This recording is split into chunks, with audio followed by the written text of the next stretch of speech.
Chapter 223. Yijioga looked at the cherry pill in disbelief. She ate 3 more in a row to confirm that the pill really had the effect of calming the nerves and gathering qi. Calming the nerves and gathering qi sounded simple, but it was a requirement that many spiritualists could not achieve. When a spiritualist advanced, they would either advance or fall back. The process was very dangerous and very few could maintain a calm mind. Spiritualists who could afford it would buy some calming pills when they advanced.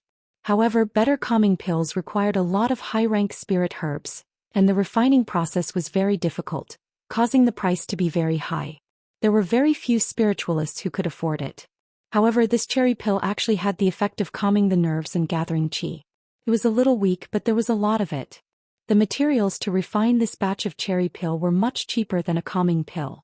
Refine it well and you'll have a bright future. Xianxia had to admit that Yijioga was very talented in alchemy. The cherry pill had spiritual power and could calm the nerves. It was good for him, let alone ordinary people and spirit beasts. Of course, the delicacy was also an indispensable factor.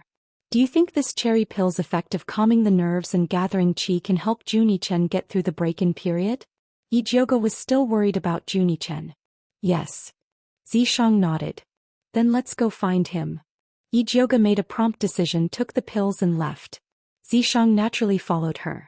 Junichen was still living in the place where he was originally arranged to raise the poisonous earth dragon Gu. Luo Tian also stayed with him. The sun was high up in the sky and the blazing sunlight shone on the ground. The courtyard was quiet, and only the sound of the poisonous dragons gnawing on their food could be heard. The spacious courtyard was filled with dust pans, which were filled with poisonous earth dragons that had advanced for the second time. The poisonous earth dragon, which used to be white and chubby, was now a bit more intelligent, and it ate the black fly grass ferociously. Yijioga and Xianxia walked into the courtyard and were about to call someone.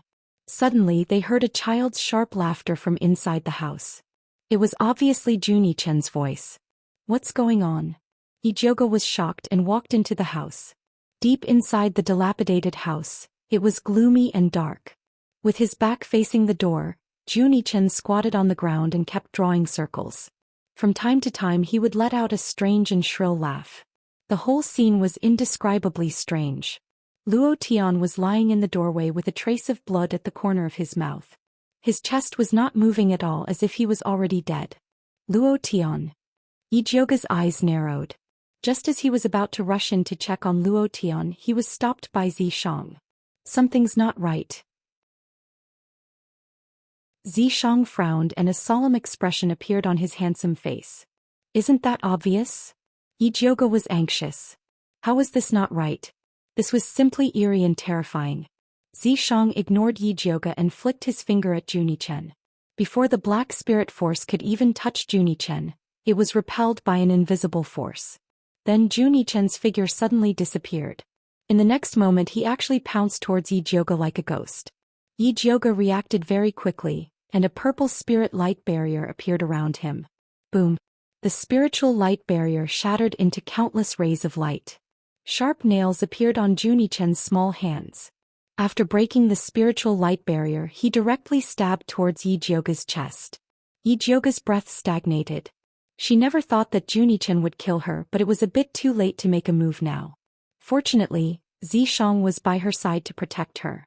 His well-defined palm pushed outwards, and the black and purple spirit force turned into a shield that blocked Junichen's attack. After Junichen failed, he immediately retreated and wanted to escape. Xianxia lightly clenched his fist, and the black and purple shield suddenly exploded, turning into a giant net that enveloped Junichen. Oh! Junichen let out a beast-like howl and kept struggling in the giant net. Yijioga calmed down and looked carefully. Only then did he realize that Junichen's eyes were blood red, and his small face was very frightening.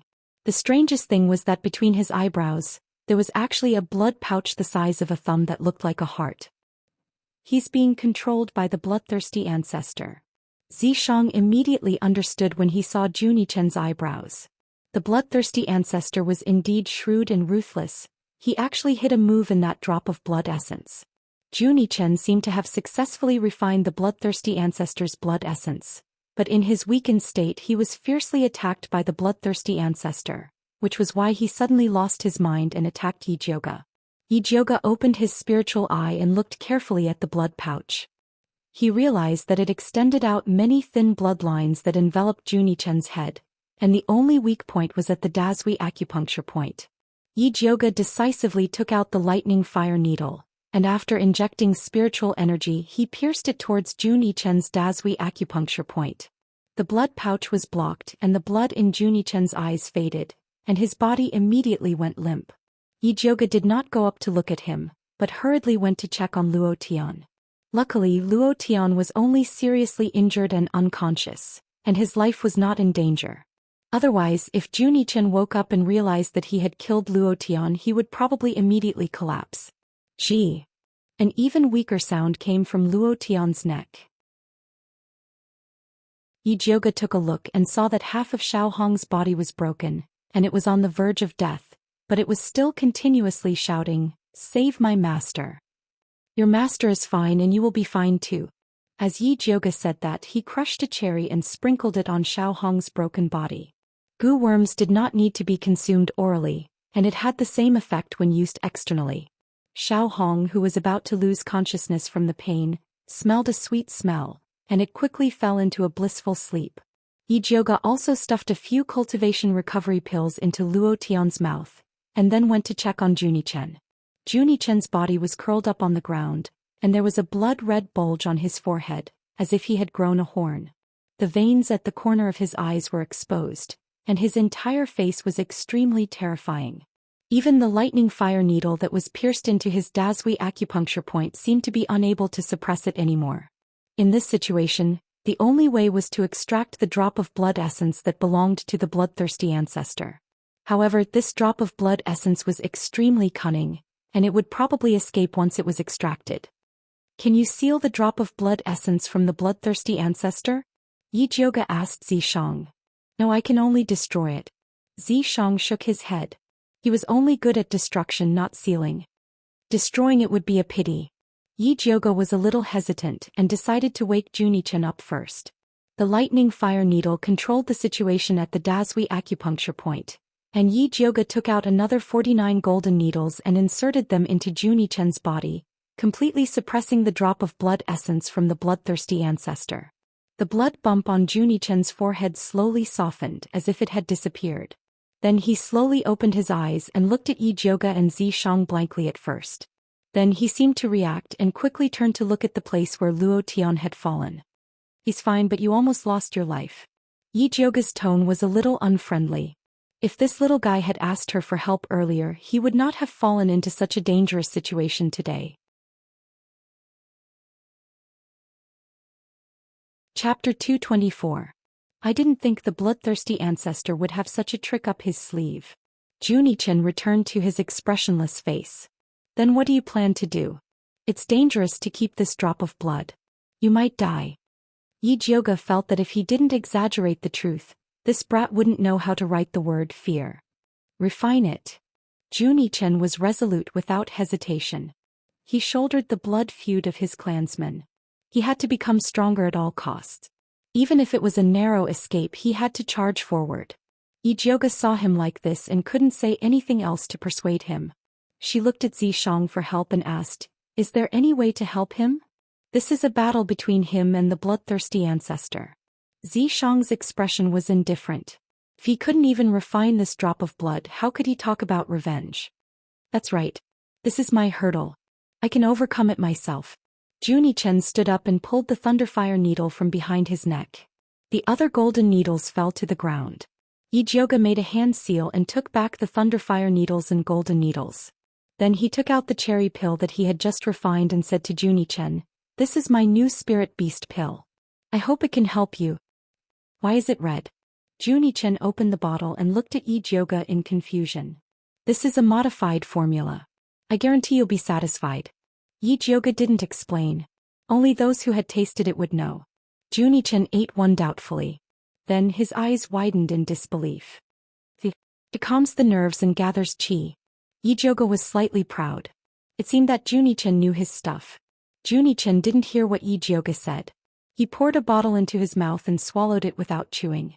The drop of blood also felt something was wrong. It split into two and turned into two blood-red tentacles that emerged from Junichen's forehead.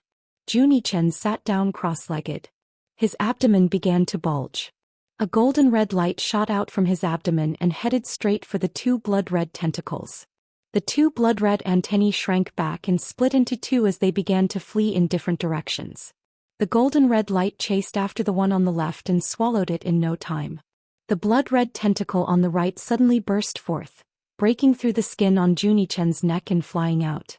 Junichen calmly opened his mouth, and the golden natal goo flew out aggressively. It opened its mouth wide and swallowed the escaping blood essence in one gulp. Jun Yichen's vital goo had already undergone a huge transformation. His head had completely evolved into a human head, and his face, which resembled Junichen's, was filled with a triumphant expression. Apart from its head, it had even evolved to have two thin arms, and below that was its insect body. It flew back to Junichen's head and laid there shouting, "Do you have any more of those cherry pills? Give me another stack." Junichen silently raised his hand and poured two cherry pills into his mouth. The natal goo screeched and turned into a beam of golden light, entering Junichen's mouth. "Did you succeed?" Yijioga asked. Junichen nodded silently, then took out a red cloth bag from his bosom and threw it towards Yijioga.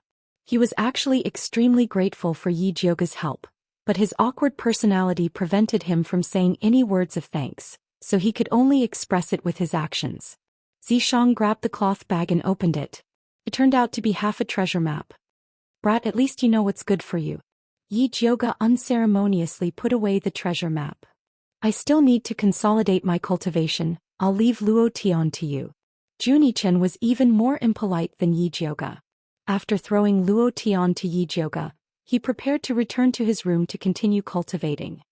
"Wait, have you finished helping me with Dongfang K's matter?" Yijioga called out to him. "Dongfang K's poison has been completely removed," Junichen said without turning his head, then entered the room and closed the door. Yijioga couldn't just leave him like that, so he could only helplessly stand guard at the door. "Sit here." Zishang waved his hand and two chairs appeared in front of them. Yijioga and Zishang sat side by side, then asked, "What do you think Bloodthirsty Ancestor will do after he receives the news that we're going to attack Blood Cloud Peak with great fanfare?" Zishang pondered for a moment, then said, "He'll probably think about how to use this opportunity to eat more people. He's treating us like vegetables." Yijioga didn't believe that Bloodthirsty Ancestor was that strong. If he was really that strong, he would have ascended to the heavens long ago. Why would he stay in Blood Cloud Peak? "If it's me, that's what I'll do," Zishang said matter-of-factly. "I'm not asking you, I'm asking Bloodthirsty Ancestor." Yijioga was speechless. "I'm not Bloodthirsty Ancestor. If you want to know, go ask him yourself." Zishang refused to answer Yijioga's stupid question. Blood Cloud Peak Blood Pool. Bloodthirsty Ancestor was currently cultivating in the large blood pool in the center. Lu Yunfei and Old Man Su's bodies were soaking in two small blood pools beside him. At this time, more than half of their bodies had dissolved, leaving only two heads floating above the blood pool. The scene was extremely terrifying. Soon, the two heads dissolved as well, turning into two extremely thick bloody lights that gathered at the center of Bloodthirsty Ancestor's body. These two bloody lights were the most critical moment of his cultivation method. Bloodthirsty Ancestor calmed his mind and prepared to fuse with them. However, at this moment his heart suddenly shrank and the meridians in his body froze. As soon as the two bloody lights entered, the rest immediately disappeared. Damn it! Bloodthirsty Ancestor's cultivation failed, so he went crazy with anger. The blood pool bubbled like boiling water.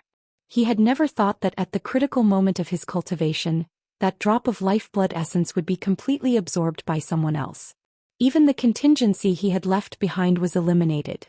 Skinny Monkey was guarding outside. Hearing the Ancestor's rage inside, he was shocked. He had been guarding Bloodthirsty Ancestor for so many years, but he had never seen the old man make a mistake during his cultivation. "Ancestor, what's wrong?" Skinny Monkey didn't dare to rush in, so he could only shout anxiously from outside. "I'm fine." Bloodthirsty Ancestor's chest throbbed violently, but he quickly suppressed this emotion. Bloodthirsty Sect wasn't a solid piece of iron. His disciples were all jackals and wolves. He couldn't afford to make any mistakes. He couldn't let them know that he had made a mistake during his cultivation. Bloodthirsty ancestor couldn't help but think of the plan he had been planning for a long time. He thought that if he sent Lu Yunfei and Xiong Yunhu out, he would definitely be able to get Dongfang Yao back for him to use as a blood guide. He didn't think that his plan would fail miserably and cause him to lose a lifeblood essence. Although Su Junqing had brought Lu Yunfei and his grandfathers, it couldn't make up for his loss. Chapter 225. If Ancestor Bloodthirsty wasn't worried that killing Su Junqing would affect the morale of his disciples, he would have killed the kid to train as well. However, it was a critical time to fight against the spiritualist. He not only had to keep the kid under control, but he also had to give him some rewards to let his subordinates know that as long as they worked well for him, there would be many benefits. Ancestor Bloodthirsty quickly made up his mind. He stood up and left the blood pond, calling for Skinny Monkey. "Ancestor, what are your orders?" Skinny Monkey bowed and asked politely. "Su Junqing did a good job this time. Bring out blood slave number 13 and give it to him." Ancestor Bloodthirsty took out a red flower-shaped seal and threw it to Skinny Monkey. Skinny Monkey's heart jumped when he caught the seal. Blood slave number 13 was Yi Yunji. Su Junqing had sent Yi Yunji to the ancestor to please him. Now the ancestor gave Yi Yunji to Su Junqing. What did he mean? What? Is there a problem? The ancestor looked at the silent Skinny Monkey with a trace of doubt in his voice. Skinny Monkey immediately came back to his senses and said, "I just can't remember who blood slave number 13 is." "The one with the red mole between her eyebrows." Ancestor Bloodthirsty remembered clearly. "It's her." Skinny Monkey suddenly understood and then showed a wretched and regretful expression. "My brothers thought that the blood slave would definitely go to the blood cave. I'm going to be disappointed." "What's there to be disappointed about? Send my message. After we resist the Spiritualist Alliance's attack, they can use my blood slaves as they wish," Ancestor Bloodthirsty said generously. "Thank you, Ancestor." Skinny Monkey was overjoyed and immediately flattered him again. "Old Ancestor is mighty. With you here, we will definitely defeat those rookies from the Spiritualist Alliance and give our blood-sucking sect more blood resources. All right, stop flattering me. Go and do your work." Ancestor Bloodthirsty waved his hand impatiently. Yes. Skinny Monkey immediately bowed and left. He didn't dare to delay and immediately took the seal to the 100-Flower Palace. Yunji was secretly cultivating. Hearing Skinny Monkey call for her, her heart jumped. Ancestor Bloodthirsty should be cultivating right now. He shouldn't be looking for a blood slave to serve him. Did something happen? She was anxious and her face showed a bit of worry. Seeing Skinny Monkey, she asked nervously, "Brother Skinny Monkey, what happened?" "The old ancestor wants to give you to Su Junqing," the Skinny Monkey said in a deep voice. "To who?" Yunji thought she had heard him wrong. "Su Junqing." Skinny Monkey-like emphasized. "Why is he here?" Yunji felt a chill rising from the soles of her feet, making her whole body feel cold. But at the same time, a ball of fire was lit in her heart, burning her to the point that she had to breathe heavily to avoid suffocating to death. Skinny Monkey Man knew the grudge between Yi Yunji and Su Junqing. He could understand her pain, so he told him how Su Junqing had brought his grandfather to bloodthirsty progenitor. To even his own grandpa Su. Crazy as, Skinny God Skinny Yi sighed. Although he wasn't a good person and had harmed many people for the sake of cultivation, at least he wouldn't do anything to his family. He would also do his best to protect the people he wanted to protect. Su Junqing, Yi Yunji murmured. She wanted to bite the name and swallow it with her blood. Su Junqing, Yi Yunji muttered to herself. It was as if she wanted to crush the name and swallow it with her blood. Su Junqing, Yi Yunji murmured. She seemed to want to bite the name and swallow it with her blood. Don't do anything stupid. Skinny Monkey was worried that Yi Yunji would do something wrong. You don't have to worry too much. You are a gift from the patriarch. Su Junqing would never dare to kill you, Skinny Monkey said softly. I would rather he killed me. Yi Yunji's voice sounded like she was weeping blood. Tears flowed down her fair and beautiful face. Her tears were sincere, but most of them were for Skinny Monkey.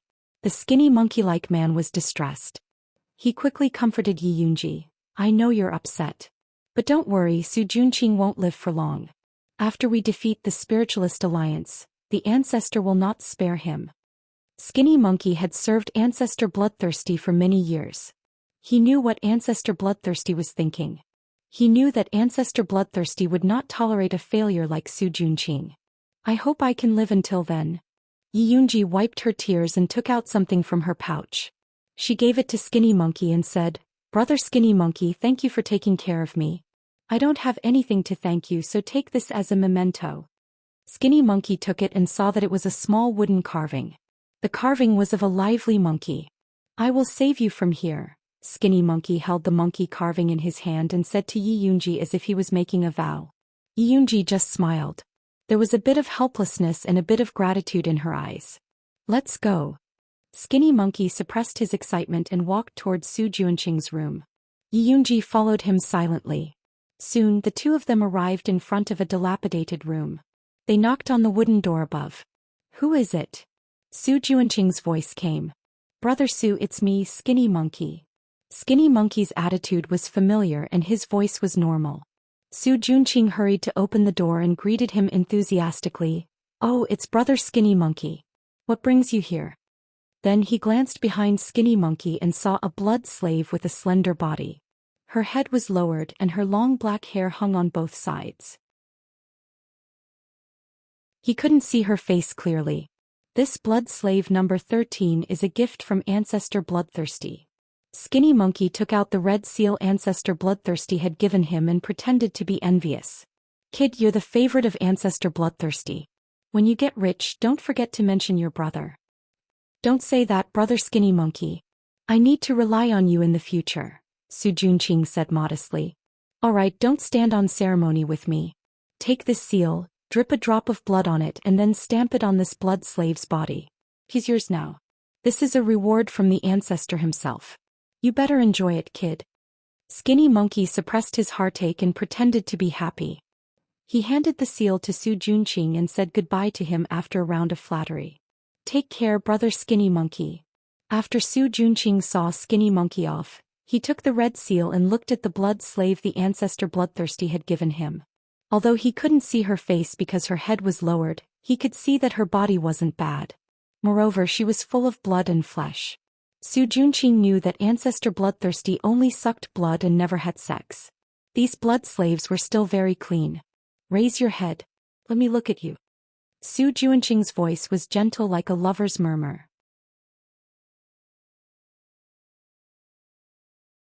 Chapter 226. Su Junqing had his own plans. This blood slave had served the bloodthirsty progenitor for a long time, so she should know something. He had just arrived at Blood Cloud Peak and needed someone to provide information. This blood slave was a good choice. The blood slave slowly raised her head. Her cloud-like hair fluttered along with her movements and fell on her cheeks, revealing a beautiful face. The red mole between her eyebrows was as dazzling as cinnabar under the candlelight. "Yun Yunji." Su Junqing's eyes widened as he looked at Yi Yunji in disbelief. Why wasn't she dead yet? "Sir Su, long time no see." Yi Yunji's resentful voice sounded in the room as if it was calling from hell. "Yunji, are you all right?" Su Junqing reacted quickly and showed a complicated expression of awkwardness, melancholy, worry, guilt and other emotions. "Thanks to Sir Su, I'm still alive," Yi Yunji said word by word. "I know you must be blaming me." Su Junqing heaved a long sigh, but he was desperately trying to think of an excuse to fool Yi Yunji. He really didn't think that Yi Yunji was still alive and that the bloodthirsty progenitor had given her to him. Could it be that the old ancestor was warning him? "You destroyed me and my family. Shouldn't I blame you?" Yi Yunji's eyes burned with deep hatred. If it weren't for the fact that the spirit energy she had was not Su Junqing's match, she really wanted to rush up and die with him. "Yunji, I know you hate me, but I have my own difficulties." Su Junqing wanted to say something but stopped.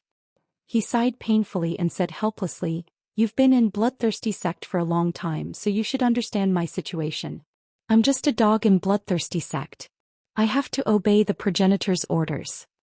"You mean that the progenitor forced you to do all those dirty things?" Yi Yunji sneered. "The progenitor wants the treasure map. Your Yi family is guilty of possessing it.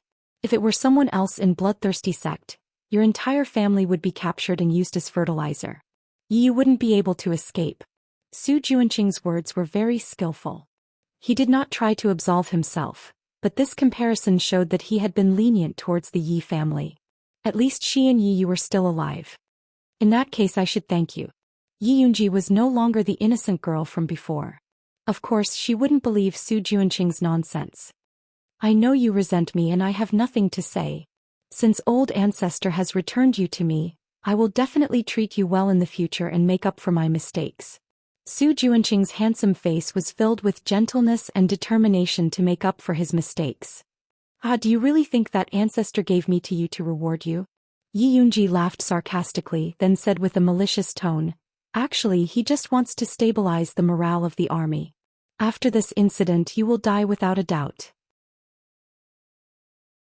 Su Juanqing's pupils shrank as he asked, what do you mean?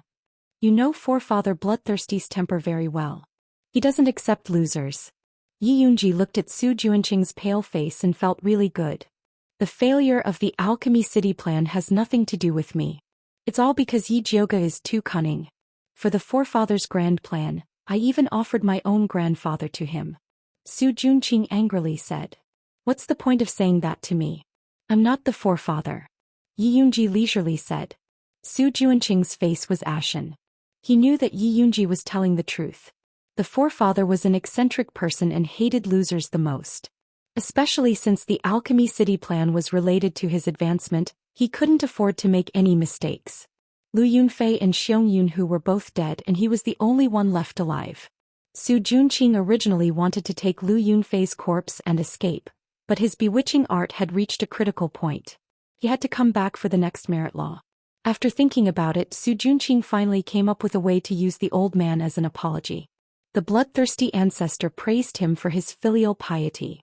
Although the forefather didn't punish him for his negligence, he didn't give him the bewitching art either. Su Juanqing already had a bad feeling in his heart, but Yi Yunji's words frightened him even more. Yunji, you have to help me this time. Su Juanqing pinched Yi Yunji's shoulder, his eyes flashing red. This was the sign of the bewitching art activating. Yi Yunji stared into Su Juanqing's eyes and began to feel dizzy. This familiar feeling immediately told her that Su Juanqing was using the bewitching art on her again. The bewitching art had a lot to do with the fact that she was so hell-bent on following this heartless man. She had been thinking about revenge day and night, so how could she not be on guard against Su Juanqing's move? Yi Yunji clenched her fists hidden in her sleeves. Her red fingernails smeared with heart-devouring powder pierced her palm. The unique pain of the heart-devouring powder immediately pulled her back to reality.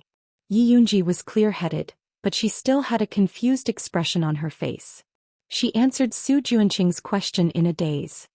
The forefather's cultivation failed. The blood lotus is about to mature, the spiritualist alliance is waiting for an opportunity, and the bloodthirsty sect is wavering. Su Juanqing listened to the good news coming out of Yi Yunji's mouth, and his face revealed a crazy expression.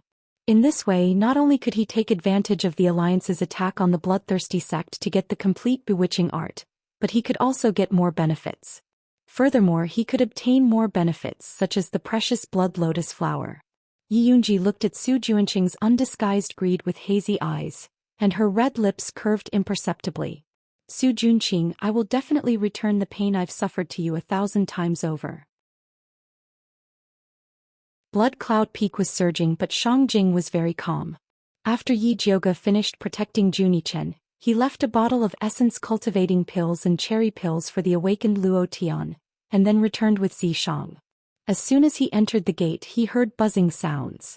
A black and mighty fat insect flapped its wings and flew towards Yi Jioga, and complained discontentedly, "Where have you been? Master and I have been waiting for you for a long time."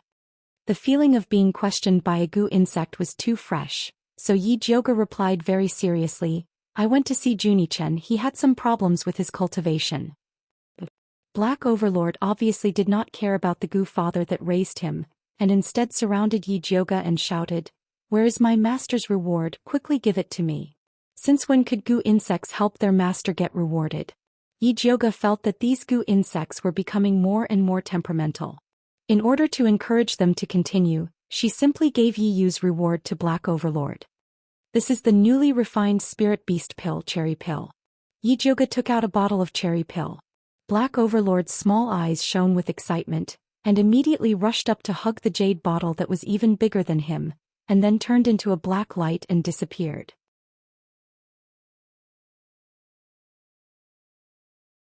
Chapter 227. As soon as Black Lord left, Yu rushed out and asked anxiously, "Where's my Black Lord?" "He flew away with your reward." Yi Jioga pointed in the direction where Black Lord had disappeared. "That stupid Gu got ahead of me again." Yi was so angry that his face turned black. That Black Lord had no control over himself. Every time there was something delicious he would eat until he died. He could finish a bottle of spirit beast pills in 15 minutes. He was a typical Sunlight Clan member. When there was nothing left, he was jealous of Little Red and the others and pestered Yu every day to buy more. How annoying. "Puff. Do you want to get it back?" Yi Jioga asked irresponsibly. "It's useless now. Let's talk about business first." Yi Yu sighed. With that big mouth of the Black Tyrant, it was likely that even the bottle had been swallowed by now, so what was the point of looking for it? "What's the matter?" Yi Jioga cooperatively changed the topic. "The Spiritualist Alliance is in a heated argument because of Grandmaster Dongfang's master-building pill. Many sects are trying to squeeze more people into their ranks. Right now it's very noisy. I don't know when it will be settled. If we wait for them, I'm afraid we'll have to wait for a very long time." "Are you sure about the leader?" Yi Jioga asked. "Yes, Gong Shifan is leading the team," Yi said confidently. "It's him." Yi Jioga thought of the handsome uncle who had helped her out. He was not a simple character. If he was leading the team, the Spiritualist Alliance would not be able to make a fuss for long. "Gong Shifan," Zishang suddenly said coldly. Obviously he remembered that it was the person who had helped Yi Jioga when he was asleep. "Ask Dongfang Yao to pressure the Spiritualist Alliance. If they can't decide on the team in 10 days, we won't wait." Zishang looked at Yi Yu and ordered. "Can we not wait?" Yi Jioga doubted that they could even fill the gap between the bloodthirsty ancestor's teeth. The bloodthirsty ancestor is prepared. The Spiritualist Alliance is still arguing. We must give them some pressure. Zishang's words were well-founded. Yi Jioga thought it was a good idea, so he said to Yi Yu, "Do as he said." "Yes." Yi Yu was about to leave. Yi Jioga suddenly remembered something and hurriedly stopped him. "Wait, let me draw some blood first." "Blood?" Yi Yu was stunned. He didn't understand what Yi Jioga wanted to do with his blood.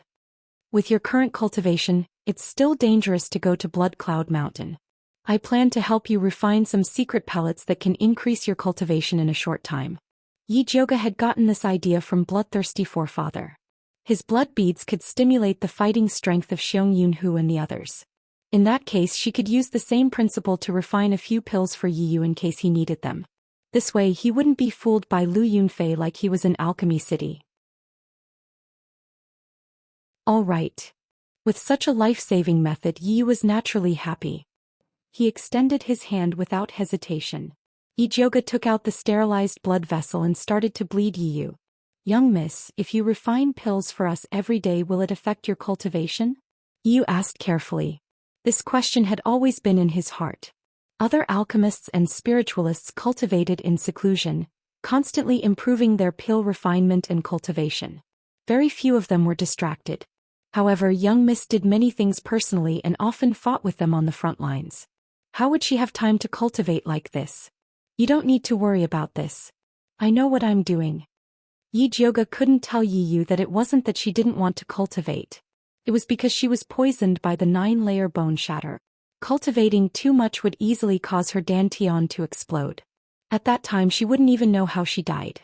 Speaking of which, when she went to find Yi Yuxuan last time, she actually forgot whether he was the one who poisoned her. To be honest, Yi Jioga didn't think it was Yi Yuxuan. At that time she was so young. If Yi Yuxuan wanted to kill her, it would be as easy as flipping his palm. He didn't need to use such a high-end and special poison. However, she still needed to ask him. Yi Jioga's mind was full of thoughts, but her hands didn't stop moving. Soon she gave Yi Yu a bottle of blood. "Is this enough?" Yi Yu couldn't wait for Yi Jioga to give him more blood so that he could refine more secret pills. Yes. Secret pills were something that could only be used when there was no other choice. How could they be used as food? Yi Yu put down his sleeves, curled his fingers and whistled. Then Black Tyrant flew out of the window with the jade bottle in his arms. His fat belly was so bloated that it was about to droop. Black Tyrant, who had just received his master's reward, perfectly displayed the true essence of the sunlight race. The jade bottle couldn't be any emptier. Let's go. Yi Yu shoved Black Tyrant into his pocket and left with Yi Jioge. Yi Jioge put away Yi Yu's blood and told Xianxia about the 9-layer bone shatter. This sovereign has already asked for you. It wasn't your scumbag father who poisoned you. Xianxia's answer was completely out of Yi Jioge's expectations. When did you ask? Yi Jioge asked in surprise. They were always together, so how could Xianxia have the time to ask Yi Yuxuan? Is that important? Xianxia raised his eyebrows. Alright, that's not important. Since it wasn't Yi Yuxuan who poisoned me, who else could it be? Yi Jioge was very confused. I suspect it was your mother, Yun Jiaojiao. Xianxia said something shocking again. You're saying it was my mother who poisoned me? Yi Jioge was about to explode. Could it be that not only did she have a scumbag father, she also had a scumbag mother? I'm guessing that your mother already knew that your scumbag father was harboring evil intentions. That's why she poisoned you with the 9-layer bone shatter so that you would be able to survive. At that time, if Yi Jioge was still a talented first wife's daughter, she would most likely have been killed by Yi Yuxuan. Only by being a cripple would she be able to live longer. Only by staying alive would she have a chance to reverse the situation. Yi Jioge was silent. Although her impression of her mother was already very faint, Mother Qing often said that her mother looked weak on the outside but was decisive on the inside. It was indeed very likely that she would do such a thing. Although you can't cultivate quickly right now, if you completely remove the 9-layer bone shatter, you will be reborn and become an overlord spirit body. Xianxia said. Not only was the overlord spirit body an excellent aptitude for body tempering, it was also extremely good for spiritual energy cultivation. Then how do I completely remove the 9-layer bone shatter? Yi Jioge asked anxiously. There was always a ticking time bomb in her dantian, causing her to always feel extremely uneasy. Cultivation is not something that can be rushed. First, open up your meridians. When we dual cultivate, this sovereign will help you force out the second poison. Xianxia was not anxious at all. Now that he had successfully transformed, he could always stay by Yi Jioge's side to protect her, so she could take her time.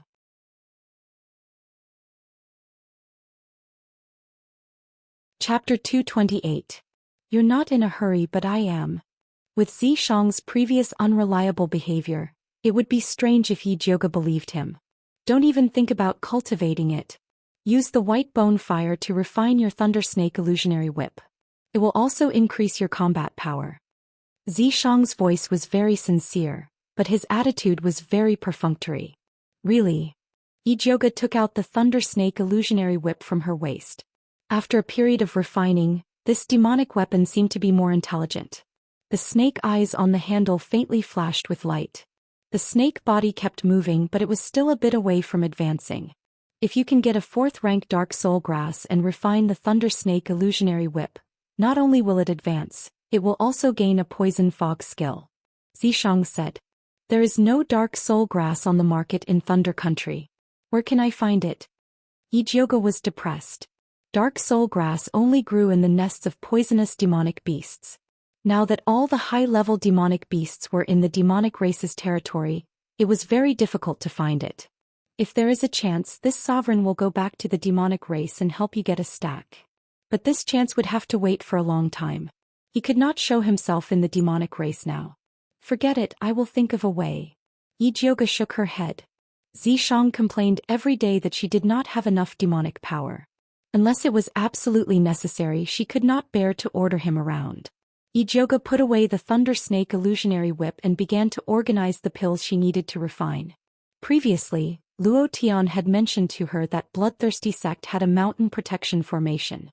Not only did it gather all kinds of miasma, poisonous gas and bewitching gas, it also raised a large group of extremely vicious blood mosquitoes.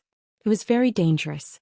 Yi Jioge wanted to refine a high-grade pill that could expel poison and ward off insects. But the 3-star nether grass needed for this pill was not sold in Thunder Country. She was thinking if she should let Yi Yu buy some from other places. Just as Yi Jioge was organizing things, Mother Qing's voice came from outside. Eldest Miss, the Gong family has come to visit. Do you want to go out and meet them? Gong family? Yi Zhouge put down the brush and looked at Zishang. Zishang looked outside and said lazily, "It's Gong Shifan and Gong Honglei. There are also a few small fries." Why did Gong Shifan come to find me? Yi Zhouge felt strange. She tidied up her appearance and walked out of the house.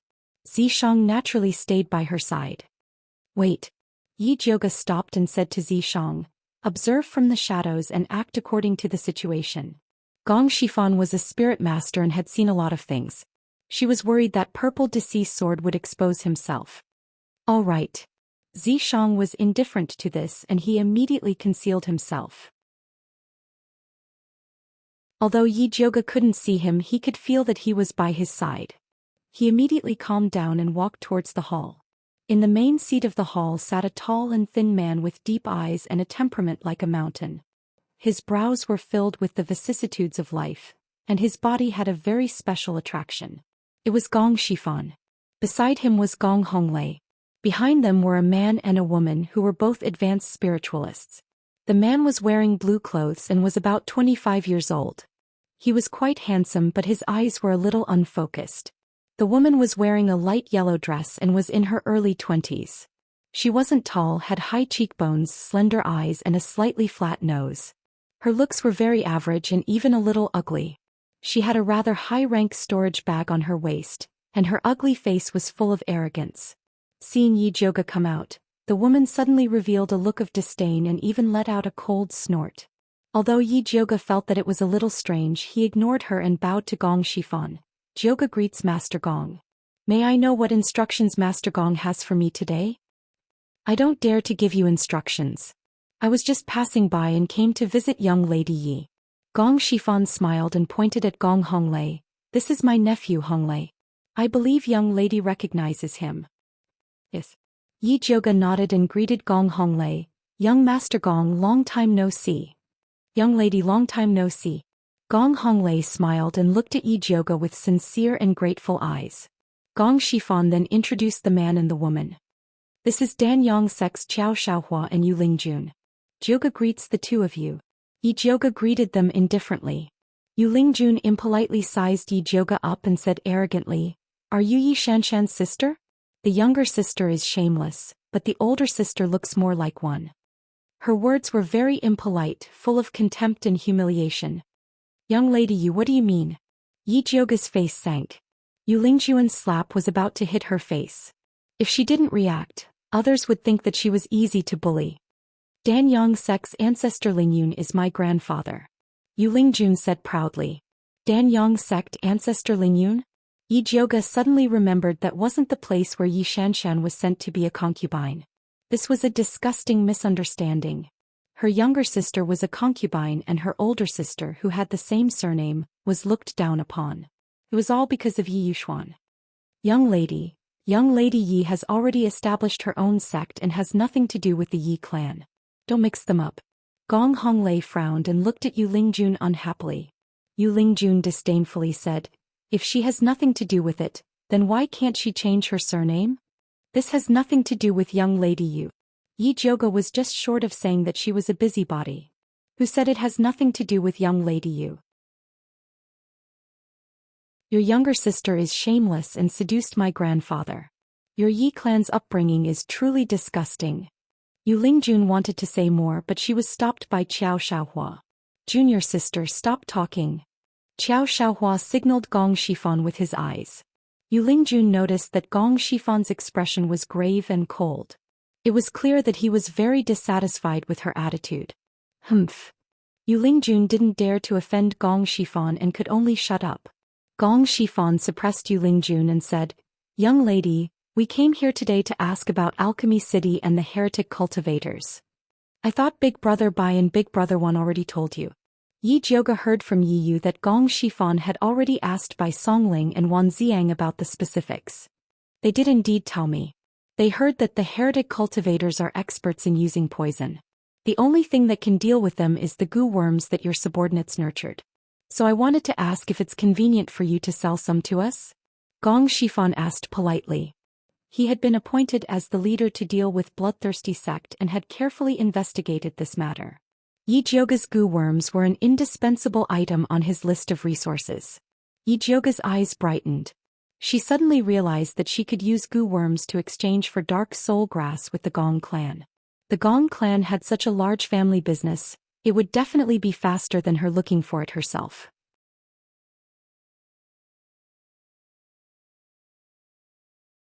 Chapter 229.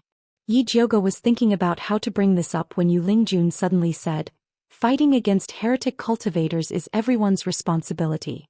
Do you want to take money?" Yijioga raised his head in surprise. Who gave this person so much face to ask for something for free? That's right. Aren't you known as the hero fighting against heretic cultivators?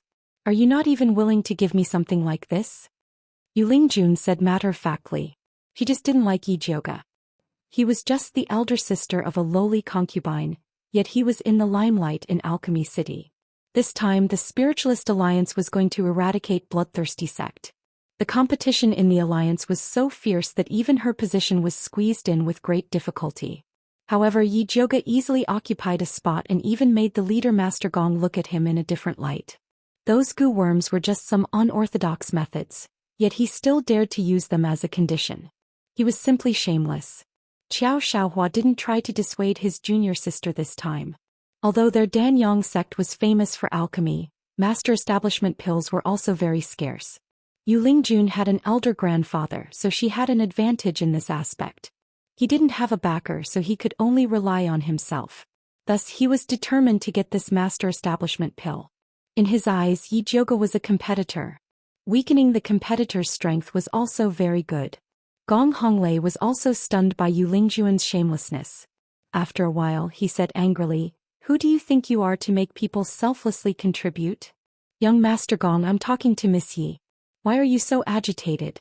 Yu Lingjun's gaze swept back and forth between Gong Honglei and Yijioga.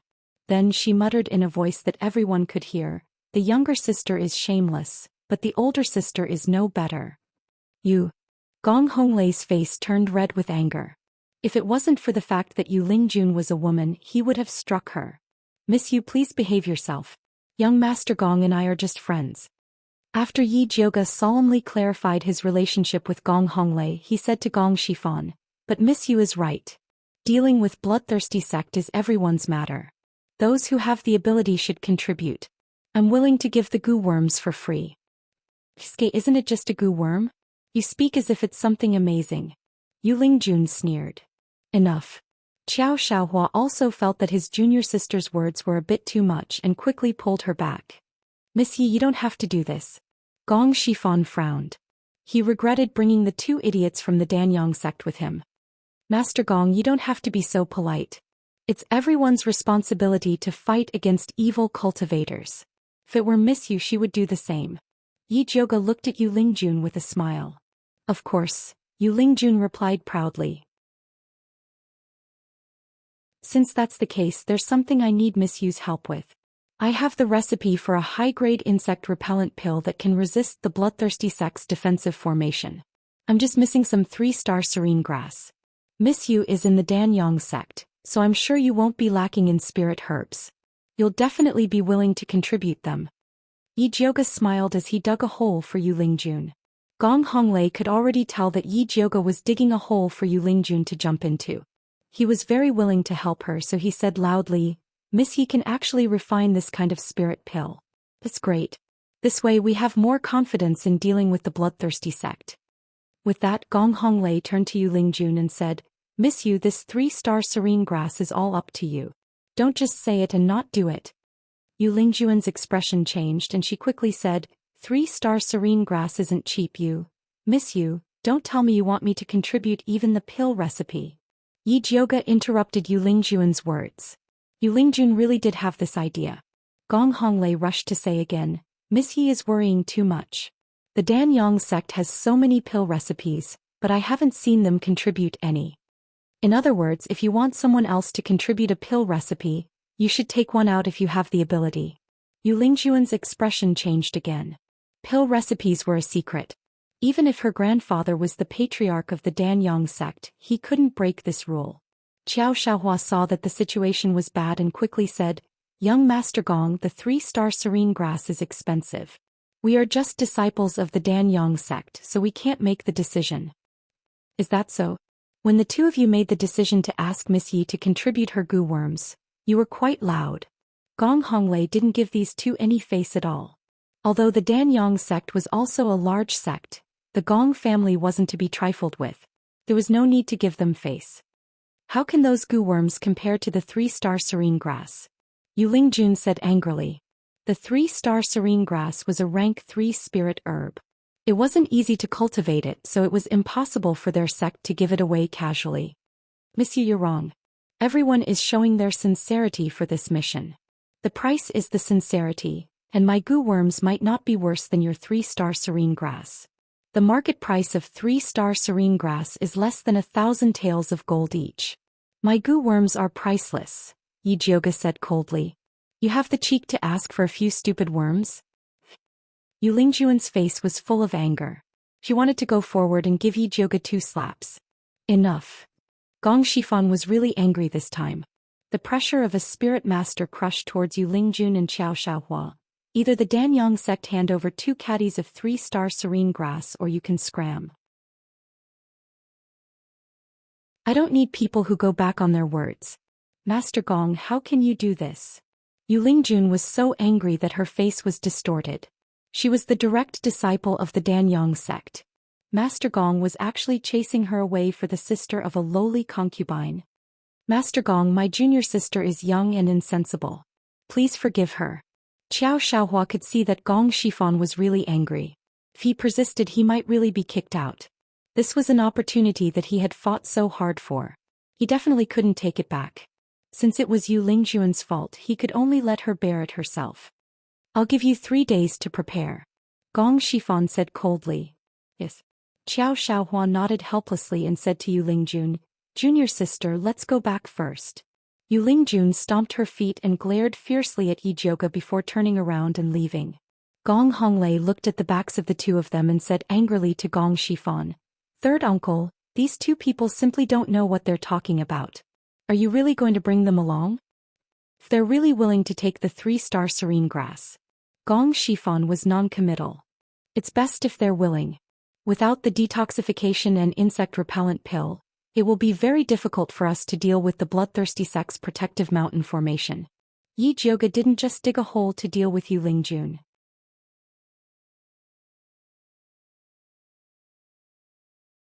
Chapter 230. I wonder if young Miss can explain this mountain guarding formation in detail? Gong Shifan's expression became serious. Their spiritualist alliance didn't have any information about this mountain guarding formation. Of course. Yi Jioga didn't hide anything and told him everything that Junichen told her. Gong Shifan was shocked when he heard that this formation was filled with obstacles and poisonous gas, and there were many hidden blood-sucking mosquitoes. It's actually so powerful. Yes, so I have to refine this poison-repelling and insect-repelling pill. Others didn't care, but Yi Jioga definitely had to refine it. Danyang sect doesn't have enough 3-star serene grass. I'll give you another batch. Please help me refine a batch of pills for 30 people. As for the goo worms I mentioned earlier, I'll buy them from you under my own name. Just name the price. Gong Shifan requested solemnly. He never thought of taking advantage of Yi Jioga. Master Gong is indeed straightforward. Forget about the payment. If possible, I hope you can help me find a dark soul grass. Yi Jioga was advancing by retreating. Gong clan had their own elixir shop in Baimu City. They definitely had a way to get it for her. No problem. Gong Shifan nodded without hesitation. Dark soul grass was precious, but it was worth it to win over Yi Jioga. Thank you. Yi Jioga nodded. It was easy to do things with straightforward people. Our team has about 15 people and will set off in 10 days. What's young Miss Ye's plan? Do you want to come with us? Gong Shifan asked. No need, we'll set off 5 days in advance. We'll go check the situation there first and meet up then. Yi Jioga originally wanted to move with Gong Shifan, but Yu Lingjuan's attitude made her change her mind. If the righteous sects were all arrogant people like this, she wouldn't go looking for trouble. Alright. Gong Shifan knew that Yu Lingjun and Xiao Xiaohua disgusted Yi Jioga, so he didn't force her and changed the topic. I heard Master Yun sent an expert to protect you, is that true? Yes. Yi Jioga nodded. I wonder if First Miss can introduce me? Gong Shifan said with a smile. Sorry, he's not in the residence. Yi Jioga said apologetically. That's a pity. Gong Shifan smiled regretfully. If there is a chance I will bring him to visit you. Yi Jioga said politely. She still needed the help of the Gong family for her dark soul grass, so she still had to say some polite words. I will definitely welcome you with open arms. At this point, Gong Shifan's attitude became serious and he said solemnly, Eldest miss, I have something to ask of you. Master Gong, please speak. Yi Jioga had already guessed what he wanted to say. Young miss, you should have heard that my big brother's son Gong Baiyu was born with an eye disease. Many spiritual doctors were unable to treat it, so I want to ask Master Yun to take a look. As long as Master Yun can cure Baiyu's disease, our Gong family is willing to pay any price. Gong Shifan's promise was so heavy that even Yi Jioga was moved. Unfortunately, she didn't know where her grandfather was. She could only rely on herself to fight for this promise. Hence, Yi Jioga said apologetically, my grandfather's whereabouts are uncertain.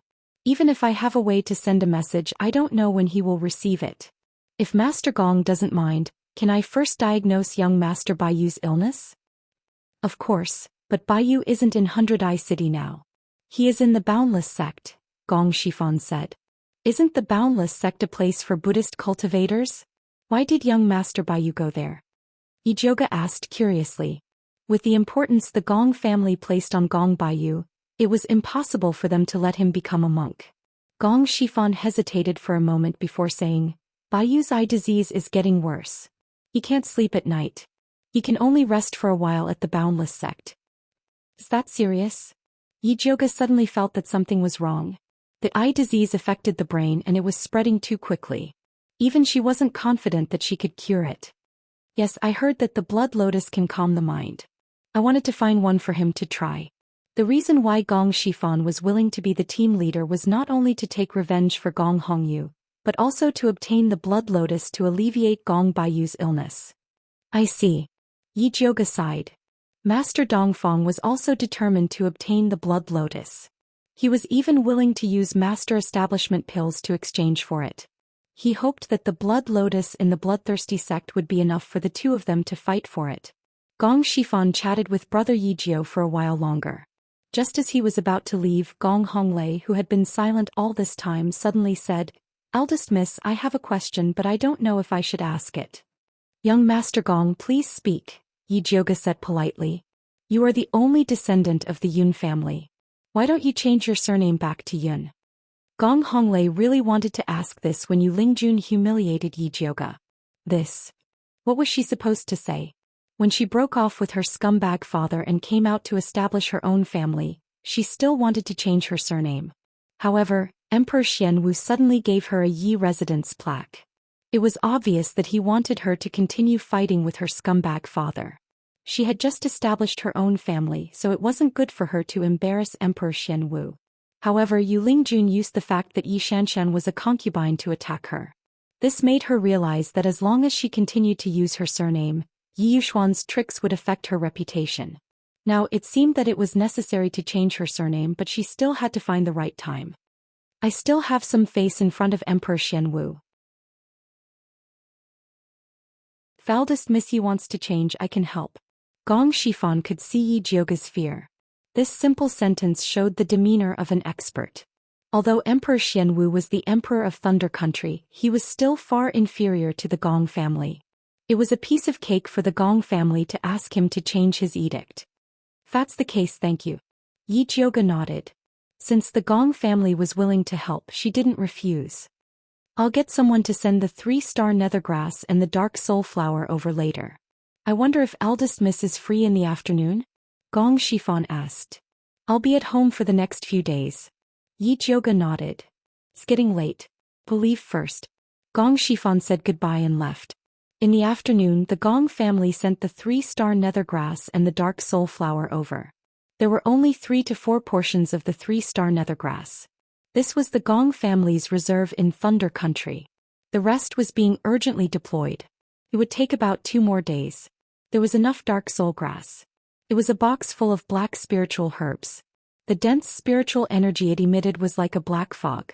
The quality was very high. Gong Shifan was indeed a straightforward person. After Yi Jioga got the 3-star nethergrass, she prepared to make a cauldron of poison and insect-repellent pills. As for using the dark soul grass to forge the thunder snake illusionary whip, Xianxia took over.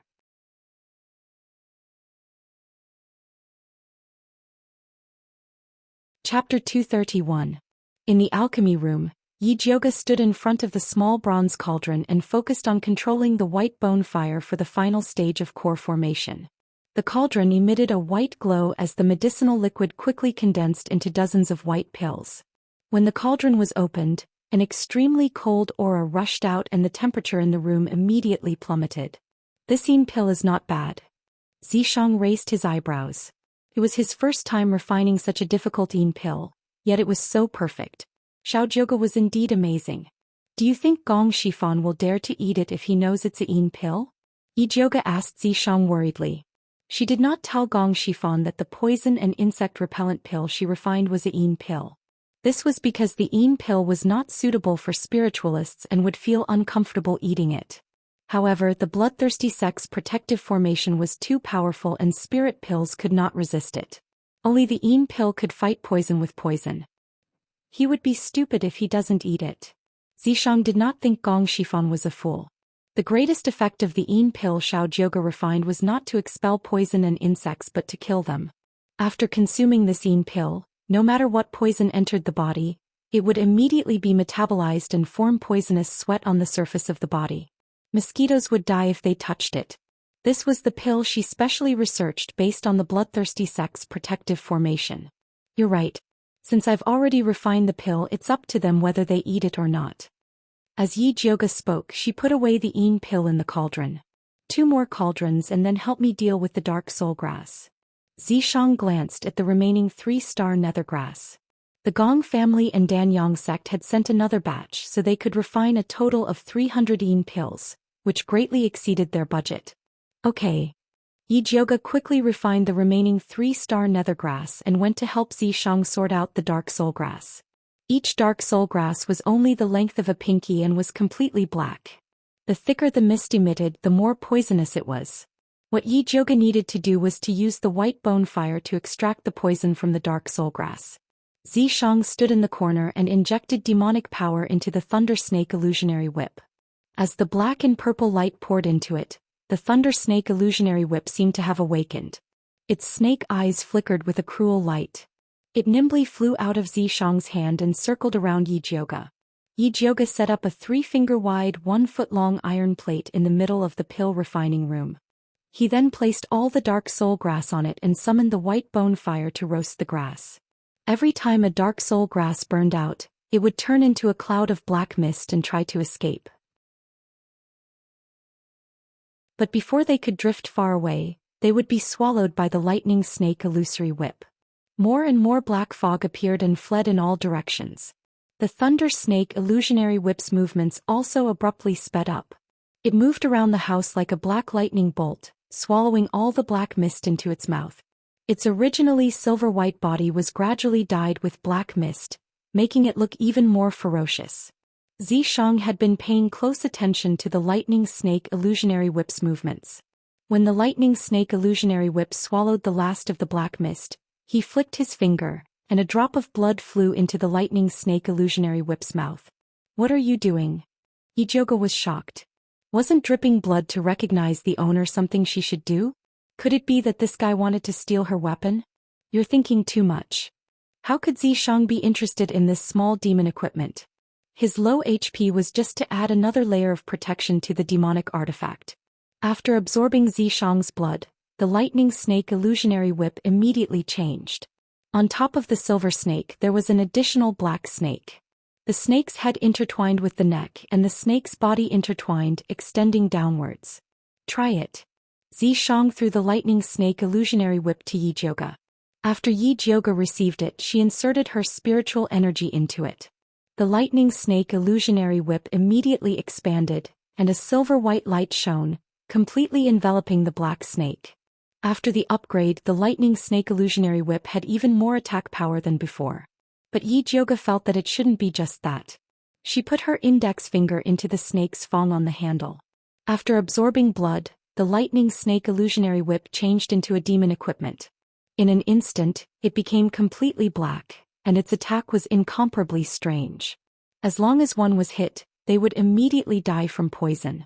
If it was at night, it would definitely be impossible to defend against. Ijoga was very satisfied with this. I placed a seal inside. If you encounter a situation where you have to risk your life, you can open this seal. Zhou told Ijoga the method to remove the seal. Ijoga carefully memorized it. This seal was made by Zhou using her own blood essence. It was definitely her life-saving weapon. Ijoga adapted to the new function of the lightning snake illusionary whip, then wrapped it around his waist and left the alchemy room. Then he called Mother Qing over. Has there been any movement in the palace in the past few days? Did His Majesty give us any decree? Ijoga asked. I haven't heard of any movement in the palace. Mother Qing shook her head and cautiously asked Ijoga, Eldest Miss, what decree do you think His Majesty will give us? Nothing much. Ijoga didn't tell Mother Qing about changing back to her surname Yun. If the Gong family didn't handle this matter well, Mother Qing would definitely be very disappointed. Won't you know after asking Gong Shifan? At the same time, take a look at who the Spiritualist Alliance sent over. Zhou said beside Ijoga's ear. All right. Ijoga nodded. The Spiritualist Alliance was the main force to deal with the bloodthirsty ancestor. He had to carefully understand their strength. If they were all swindlers like Danyang's sect, then she would have to consider whether or not to cooperate with them. The Spiritualist Alliance's special encampment in Shangjing was at 17 West Main Street. It wasn't very far. Ijoga stored the 3 goo worms and 200 yin pills that Junichen sent over. Then he sat in the carriage with Zhou and headed towards the Spiritualist Alliance's encampment. When they were about to get off the carriage, Ijoga said to Zhou, same old method. Hide in the dark and act according to the situation. But Zhou refused. But Ijoga frowned.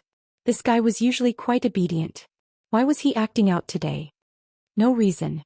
Zhou directly got off the carriage and walked towards the gate. Wait for me. Ijoga quickly followed. Did this guy still remember his identity as a guard? Sorry, I forgot. Zhou quickly turned back into an obedient guard. He stood behind Ijoga without a sense of presence. Ijoga knocked on the door. The person who opened the door was a clever young man. When he heard that Ijoga was here to deliver pills to Master Gong, he said politely, Master Gong is at the martial arts field. This way, please. After saying that, he led the way. Ijoga followed the young man through the long corridor. After turning a corner, they arrived at the incomparably spacious martial arts field. At this moment, the martial arts field was filled with spiritualists. It should be the team that Gong Shifan was leading this time. These spiritualists were all advanced spiritualists. Among them, Yu Lingjun and Qiao Shaohua stood in front of Ijoga. Seeing Ijoga walking over, Yu Lingjun's eyes immediately revealed a resentful light. She lowered her head and said a few words to a young girl beside her. The young girl looked up at Ijoga in surprise. She immediately revealed a mocking expression and touched her companion beside her. Just like that, the spiritualists at the scene quickly noticed Ijoga's appearance.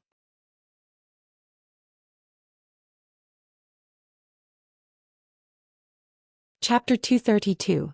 The spiritualists all revealed expressions of disgust, disdain, contempt, and wretchedness. It was easy to imagine that Yu Lingjun would definitely promote her sister's reputation among them. To these proud sons of heaven, a woman who became an old man's concubine was a lowly good. Even her sisters were lowly. Ijoga acted as if he did not see these malicious gazes, and only asked the young guard softly, Where is Master Gong? Please wait for a moment, I will go and call Master Gong. The young guard turned around and entered the house, leaving Ijoga standing there. I was wondering who it was, isn't this Miss Yi? What do you want today? Yu Lingjun crossed her arms in front of her chest and her attitude was sarcastic. I am here to give Master Gong goo worms and pills. Ijoga smiled and said sincerely to Yu Lingjun, I have to thank Miss Yu for the 3-star serene grass, or else I would not be able to successfully refine this poison-repellent pill. When Yu Lingjun heard this, her face immediately turned red. Because of the 3-star serene grass, she was severely reprimanded by her grandfather, saying that she was too willful and immature. The most despicable person was that Xianxia, who pretended to blame her for everything and wanted to apologize to her. Although she did not want this bitch to apologize, she did not mind humiliating her. She did not expect her grandfather to protect this little bitch, and instead blame her for not knowing the rules and bullying her elders. When Yu Lingjun thought of this, she glared at Yi Jioga with even more hatred and shouted angrily, "Since that is the case, then quickly hand over the goo worms and pills." "Hand them to you?" Yi Jioga asked in surprise. "Could it be that Miss Yu is in charge of managing the supplies?" "Of course not." Before Yu Lingjun could speak, a young man with a long sword on his back said, "Managing supplies is such an important matter, how can it be her turn?" "Bailey Moyun, what do you mean?" Yu Lingjun looked fiercely at the young man. "I mean it literally." Bailey Moyun looked at her as if she was not stupid enough to not understand human language, instantly angering Yu Lingjun half to death. Yi Jioga secretly sized up Bailey Moyun. He saw that Bailey Moyun had red lips, white teeth and a handsome appearance. His pair of peach blossom eyes made him look rather distinguished, and the way he spoke also seemed to infuriate people to death. The man standing next to him was dressed in black. He was tall and had long black eyebrows. He looked cold and arrogant. Sensing Yi Jioga's gaze, he glanced at her expressionlessly. These two were the only ones present who did not show any malice towards Yi Jioga. Looking at the long sword on Bailey Moyun's back, it was very likely that he was from the same sect as Gong Honglei. It seemed that Gong Honglei had spoken good words about him to them. Other than the two men, the other spiritualists were like Yu Lingjun, they were very disdainful of her. Yi Jioga lowered his eyelids. He already had a plan in mind. "If you look down on me, you'll have a chance to cry." At this moment, Gong Shifan, who had received the news, walked out with Gong Honglei. He greeted Yi Jioga warmly. "Eldest miss, why are you free to come over?" "I'm here to give you pills and goo worms." Yi Jioga took out a wrapped box from his Qinkuan bag. "May I know how many goo worms there are in total?" Gong Shifan asked casually. Time was too tight. "I only managed to cultivate 3. Yi Jioga looked apologetic. In reality, Junichen had cultivated 13 of them, but she was not stupid enough to give them all to Gong Shifan. "There are only 3. How are we going to divide them? Aren't you making things difficult for Master Gong?" Yu Lingjun immediately questioned Yi Jioga loudly. "There's no need to divide them. These goo worms will automatically recognize me as their master." Yi Jioga spoke softly. He did not change because of Yu Lingjun's bad attitude.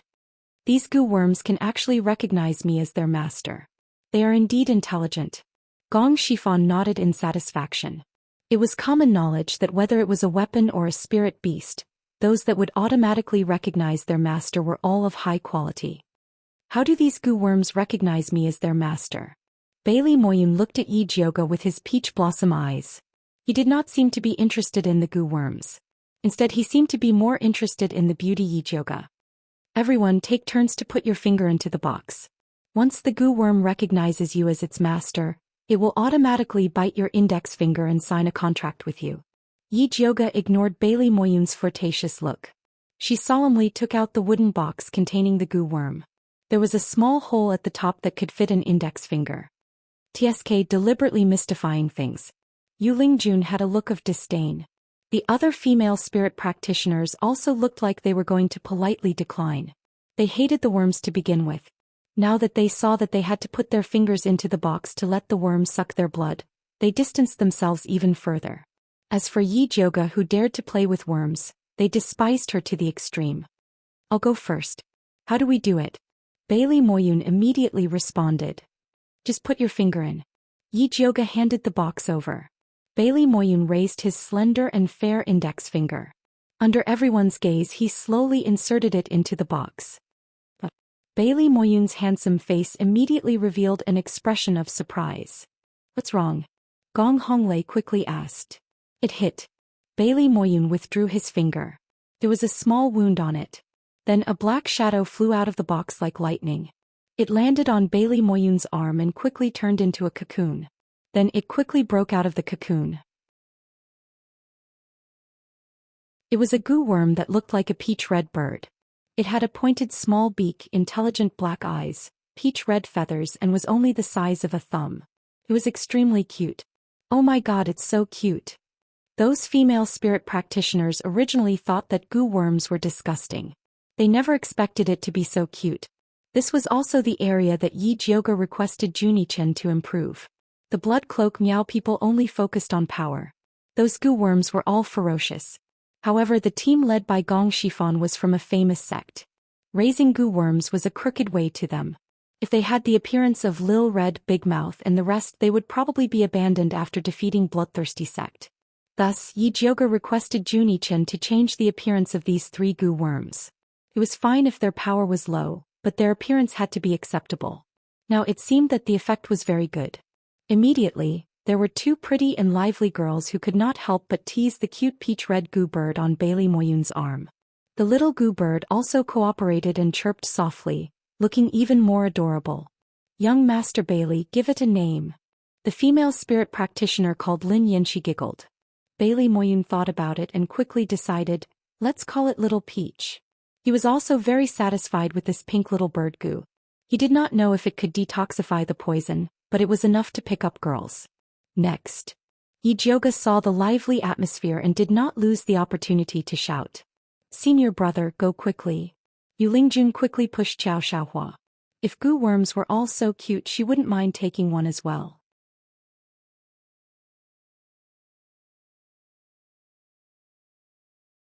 Chapter 233. Junior sister, watch me. Xiao Xiaohua said confidently. Although Yu Lingjun was a bit arrogant and not good-looking, he had to serve her well for the sake of the Lingyun ancestor. Go go. Yu Lingjun saw that Lin Yanxi, who was standing not far away, was also tempted and immediately became anxious. Lin Yanxi was a disciple of the Tianxiang sect. Those stinky men would definitely fight over the remaining 2 goo in order to please her. I'll do it. Xiao Xiaohua immediately squeezed in front of Yi Jiuge. Yi Jiuge handed over the box indifferently. Xiao Xiaohua also put his finger into the box, but was immediately bounced out. Sorry, you don't meet the requirements for the goo to recognize you as its owner. Next. Yi Jiuge ignored Xiao Xiaohua's disappointed expression and immediately moved the box away. Wait. Xiao Xiaohua couldn't accept that he couldn't even subdue a goo. Just as he was about to argue with Yi Jiuge, he was pushed away by a tall and thin young man. Before Xiao Xiaohua could speak, Yu Lingjun already shouted angrily, Wang Haoqiang, what are you trying to do? There are so many people behind and each one of them is as long-winded as you. When will the queue end? Wang Haoqiang glanced at Yu Lingjun with disdain. He looked so shabby and still had the face to make a fuss. Did he really think he was invincible because of the Lingyun ancestor's name? Their Qiqiao pavilion wasn't afraid of her spirit medicine sect. You don't even want this goo, you just want to use it to please someone. Yu Lingjun said hatefully. Tisk, it's none of your business who I want to please. Wang Haoqiang didn't hide his thoughts at all.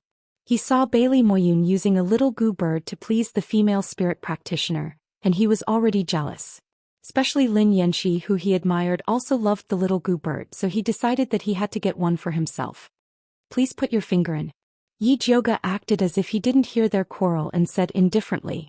Wang Haoqiang raised his index finger and stuck it in fiercely, constantly chanting in his heart, bite bite. In the end he flicked it even faster than Xiao Xiaohua. Sorry, you don't meet the rules for goo worms. Next, Yi Jiuge said according to the book. Impossible. Is this bug stupid? It doesn't recognize me. Wang Haoqiang said in disbelief. Strength, this is strength. Bailey Moyun said with a grin, then used his elbow to poke the stern man's waist and said with a grin, Ali, you should also try.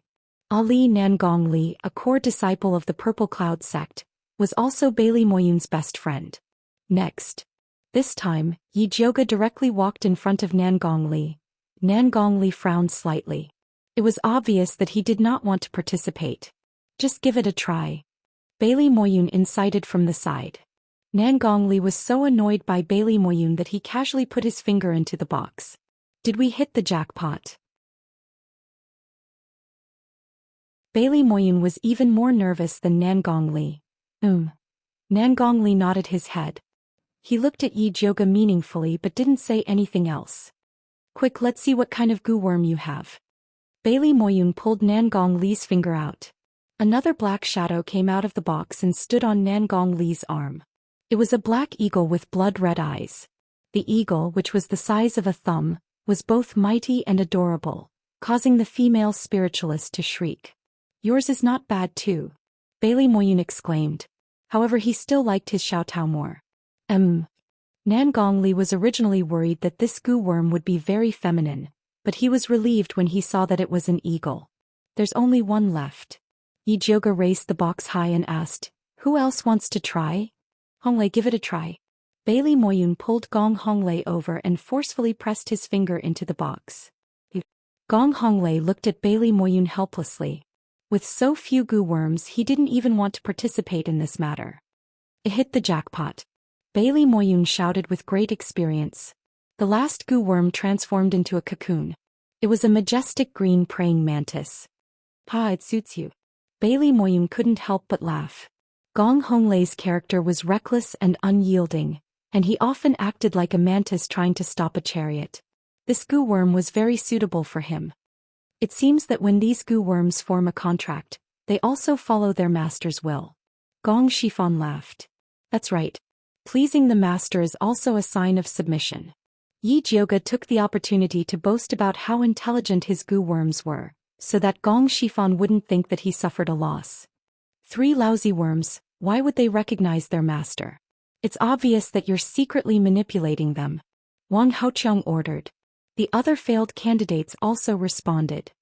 I was wondering why Master Gong was so protective of her. Turns out that he's so good at pleasing people. We're really inferior to him. Yu Lingjun said sarcastically. Many people agreed with her. These spiritualists came from various large sects, and they were dissatisfied with Gong Shifan, the leader who suppressed their own seniors. They didn't dare to say anything in the open, but they dared to agree in secret. Yi Jiuge treated Yu Lingjuan's sarcasm as a dog's bark. This was Gong Shifan's territory, so it was not her turn to be in the limelight. In the end, before Gong Shifan could speak, a pleasant and clear voice sounded behind her. Spiritual objects belong to the capable. What right does a useless person have to question it? Who's there? Yu Lingjun widened her eyes and looked at Yi Jiuge, but the figure of a beautiful man appeared in her eyes. His black eyebrows reached his temples. His black eyes were as bright as stars, his nose was high, and he had a rosy and charming appearance. Just by standing there, he gave off a domineering aura as if he was looking down on the world, as if the universe was in his hands. Yu Lingjuan's heart was beating faster. She had seen many handsome men in the Danyang sect, but compared to the person in front of her, they all paled in comparison. The world was dark and gloomy. It was as if he was the only bright light. When did such a devilishly handsome man appear? It was unbelievable that she didn't even notice it. There were many people who felt the same way as Yu Lingjun, and most of the female spiritualists stared at him. The male spiritualist was filled with hostility. They didn't even notice when this devilishly handsome man appeared. It was as if he suddenly appeared as soon as he spoke. What are you doing? Yi Jiuge was most annoyed by Zishang's behavior, attracting bees and butterflies. Was he afraid that people didn't know he was handsome? Of course, I'm teaching these useless people how to be human. Zishang replied seriously. You're a demon teaching others how to be human. Don't you have any shame? Yi Jiuge glared at Zishang fiercely and said in a low voice, Go down, don't cause trouble for me. Unfortunately, given the current situation, it was too late for Zishang to go down even if he wanted to because Gong Shifan was already looking over.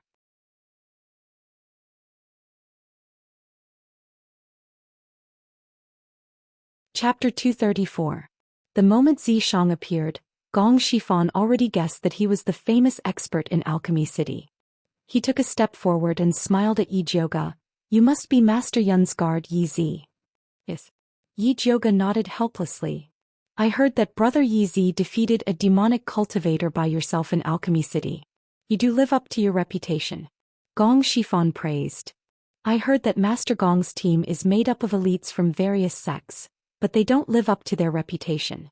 Zishang's tone was full of disdain. Gong Shifan frowned and looked at Yi Jiuge. Aren't you going to control your guard? Easy, stop it. Yi Jiuge's scolding was not threatening at all. She could tell that Zishang was here to cause trouble. How could she, the fake master, control him? Miss, these people are too useless. Let's not waste time here. Zishang added fuel to the fire. Brother Yi Zi, be careful with your words. Gong Shifan's voice turned cold. Though he really wanted to rope this expert in, he couldn't pretend that he didn't hear such a merciless slap in the face. Brat, don't be too arrogant. If you're so good, let's fight. Wang Haoqiang shouted. Beat him to death. The others also shouted. Which is you guys? Zishang smirked and said in disdain, since you're looking for a fight, there's no need to take turns. Come at me together. Brat, how arrogant. Do you really think we can't do anything to you? Wang Haoqiang didn't have a bottom line either. He immediately called out, everyone, let's go together and show him how powerful we are. Kill him. Qiao Shaohua was the first to respond to Wang Haoqiang's call. The others also took the opportunity to surround him. None of the spiritualists in this team were idiots. Even when they were arrogant and prideful, they knew how to judge the situation. Everyone had heard about the battle in Alchemy City. This man who killed a demonic cultivator was definitely not simple. They didn't have much confidence in a one-on-one fight, but if they surrounded him, they would definitely win. The only ones who did not gather were Nan Gongli, Bailey Moyun, Yu Lingjun, and the other female spiritualists. Third uncle. Gong Honglei looked worriedly at Yi Jioga and Zishang, who were surrounded in the middle. Since Brother Yi Zi is so interested, let's play with him. Gong Shifan said calmly, as if the scene in front of him was just a game.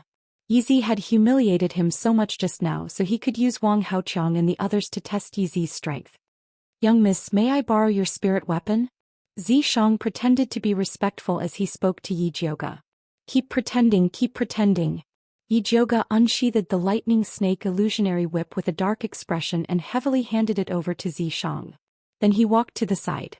Zishang shook the whip and said to Wang Haoqiang and the others, come. Go. Wang Haoqiang immediately rushed forward. In his hand was a scythe-shaped spirit weapon. With a light wave, countless flat green wind blades shot out. Qiao Shaohua's spirit weapon was a medicine pestle. It emitted a green light and instantly turned into countless vines that fixed Zishang in place. The other spiritualists were overjoyed and did not have any intention of cooperating.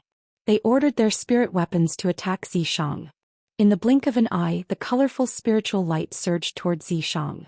Yu Lingjun stood at the side and watched nervously. Although Zishang's words were very infuriating, she could not bear to see such a handsome man being defeated. The spiritual lights exploded and the light dissipated. Zishang, who was supposed to be battered and exhausted, was nowhere to be seen. Where did he go? Wang Haoqiang quickly looked around. There. Qiao Shaohua's eyes were sharp. He had already seen Zishang appear beside Yi Jioga. Why did you come back? Yi Jioga looked at Zishang cautiously. Could it be that he did not have enough demonic power and wanted to drag her down to fight with him? I came to invite you to watch the show. Zishang's smile was casual and lazy, but the faint domineering aura was not to be ignored. He did not move at all, but the thunder snake illusion whip in his hand suddenly burst into a dazzling light, then it turned into a giant python and rushed out. Smash it! Wang Haoqiang roared and took the lead to attack the thunder snake illusion whip. Qiao Shaohua and the other spiritualists also followed behind him and attacked at the same time. The bright thunder snake illusion whip hung high in the air and could not be avoided at all. After being hit by countless spiritual lights, the light immediately dissipated. Tiske, I thought he had some ability, but he is only SOSO. Wang Haoqiang was proud. This spirit weapon was the lifeblood of a spiritualist. Smashing his weapon was no different from smashing him. Qiao Shaohua did not relax his vigilance and kept staring at Zishang's movements. Seeing him raise his hand to make a strange sign, he immediately shouted, "Be careful." The thunder snake illusion whip exploded again and shot countless silver lights towards the spiritualists present. This explosion was too fast. Many spiritualists did not even have time to react and were pierced by these lights, making bursts of screams. You're crazy. Wang Haoqiang's reaction was the fastest. He instantly dissipated two lights but was still injured by the light. His face and body were instantly left with countless wounds. Qiao Shaohua was the most miserable. His face was swept by several lights and was covered in blood. It looked very terrifying. Stop. Yu Lingjun immediately screamed. Gong Shifan also could not bear it anymore. He activated his spiritual power and shot a thumb-thick spiritual light towards the thunder snake illusion whip. At this time, Zishang waved his hand. The thunder snake illusion whip flew back to his hand like lightning and returned to its whip form. Brother Yeezy, it is only a spar. Why do you have to hurt people like this? Gong Shifan looked at Zishang with a sullen face. Although he did not like Wang Haoqiang and the others, he was the one who was embarrassed when they were beaten so badly. It is only a flesh wound. If you can't even endure such a small injury, then don't go to the Blood Cloud Peak to die. Zishang provoked. Gong Shifan was immediately speechless. Zishang returned the Thunder Snake Illusion Whip to Yi Jioge and shook his head. Just a bunch of trash. How dare you look down on others? You really don't know what you're talking about. Yi Jioge was startled. Could it be that this guy specially stood up for her? Senior Yeezy, although our cultivation is not as good as yours, you don't have to keep saying that we are trash. Gong Honglei said with dissatisfaction. I'm not talking about you. I'm talking about them. Zishang pointed with his finger and accurately landed on Wang Haoqiang, Qiao Shaohua and the others. Wang Haoqiang, Qiao Shaohua and the others were angry but did not dare to say anything. If they could not see the difference between them and Zishang, then there was no need for them to continue living. Master Gong, I still have something to do. Goodbye. Yi Jioge saw that the situation was extremely awkward and did not dare to stay any longer. Gong Shifan did not urge them to stay and directly sent them off.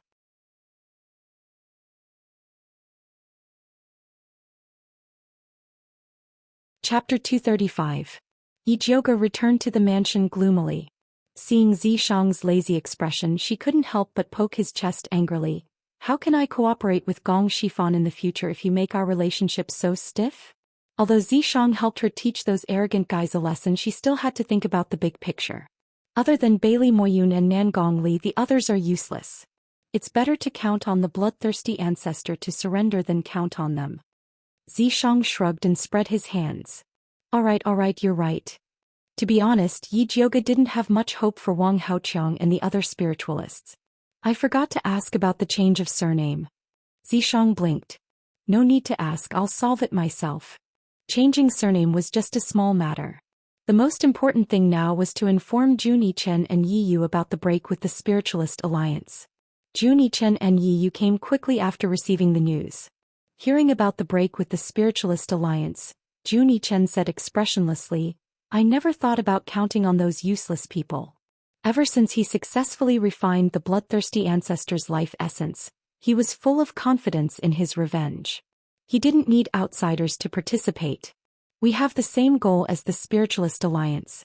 There's no need to go against them. It's always good to have one more helper. Yi Yu's attitude was more conservative. That's right. That's why I want to send someone to go with Gong Shifan's team. The others will go with me to Blood Cloud Peak. Yi Jioge had the same attitude as Yi Yu.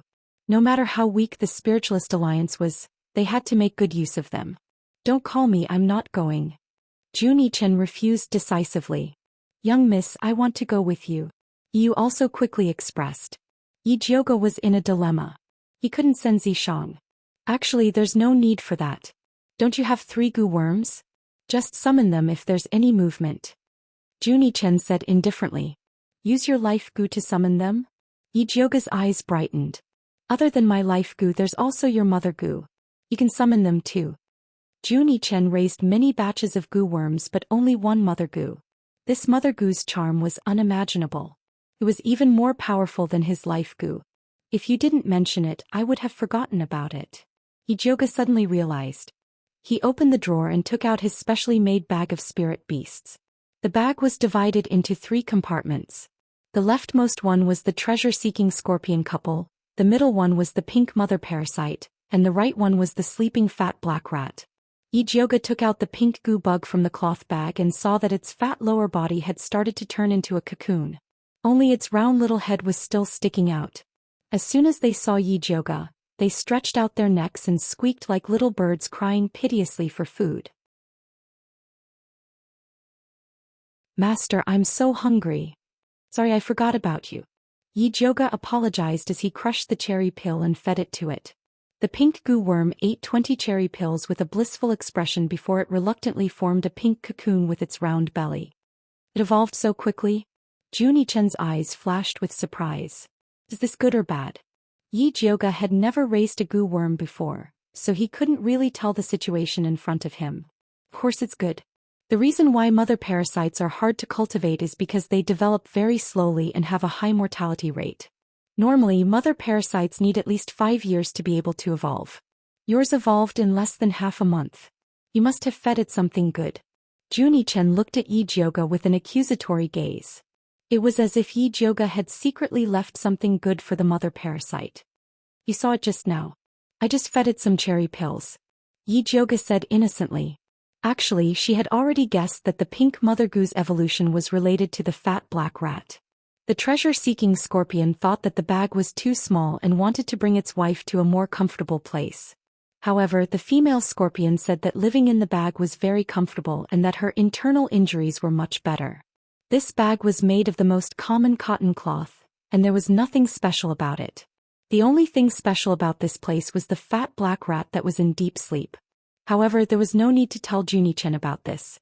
This purebred Gu baby's life goal was to revive the blood cloak Miao tribe's glory.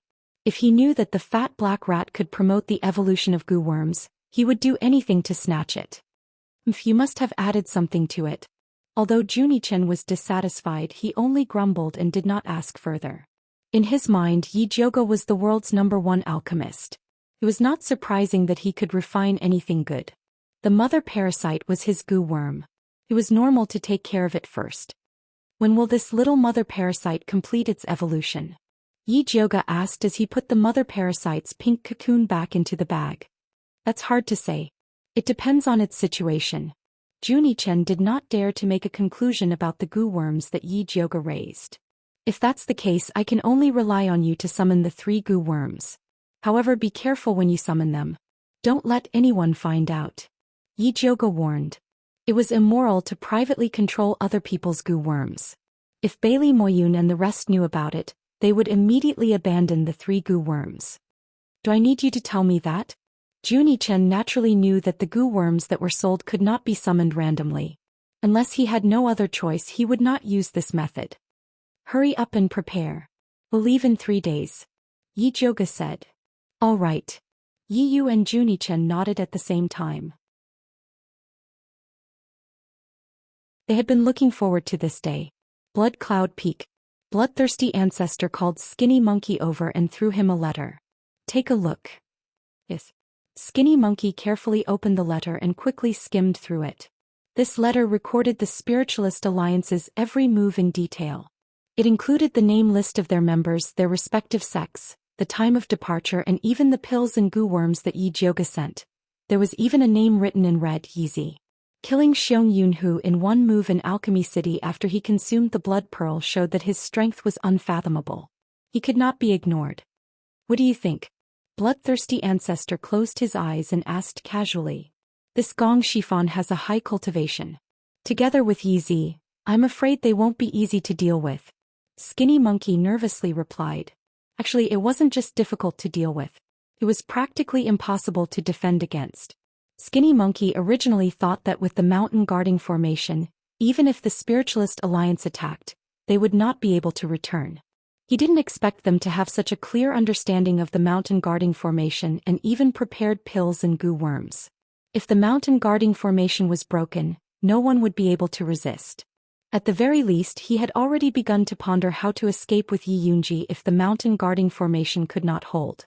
In the end, Bloodthirsty sect was only a force established by Bloodthirsty ancestor alone. The disciples in the sect were uneven, and no one would risk their lives for the ancestor.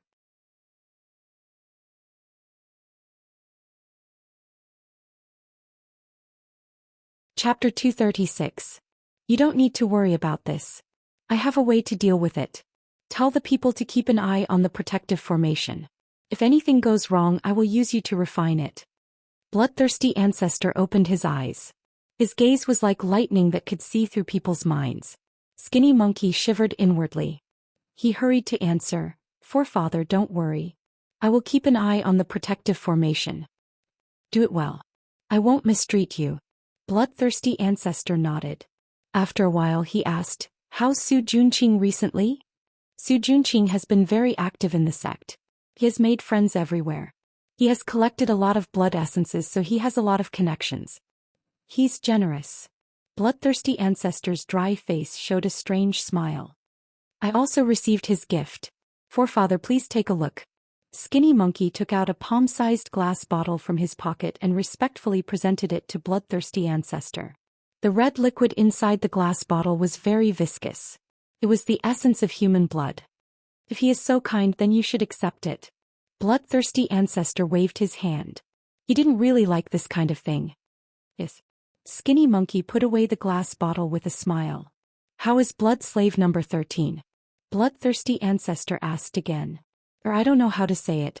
Although Su Junqing treats blood slave number 13 well, he seems to be afraid of her. I don't know what's going on. Skinny Monkey and Yi Yunji were very secretive. He could pretend that he didn't know about the grudge between Su Junqing and Yi Yunji. Bloodthirsty ancestor didn't expect that Skinny Monkey would be so daring to covet his blood slave. Thus he didn't notice anything strange. He just ordered, keep an eye on Su Junqing. Alright, you can leave now. Yes. Skinny Monkey bowed and left. Bloodthirsty ancestor sat on the big chair. After pondering for a while, he patted the armrest and spun it. Immediately, a dark passage appeared under the chair. Bloodthirsty ancestor walked to the end of the dark passage. He saw a red platform that was half the height of a human. A skull as white as jade was placed on it. The top of the skull was lifted. There was a faint bloodstain on it. It was obvious that it was used often. Forefather Bloodthirsty bit his finger and squeezed some blood onto his skull. The eyes of the skull immediately flickered with 2 balls of fire, and a ball of light shot out from the top of the skull, hitting the opposite wall. In the light, a little boy wearing a black robe appeared. He looked to be about 5 or 6 years old. He looked quite cute, but his pair of dangling tips looked very arrogant.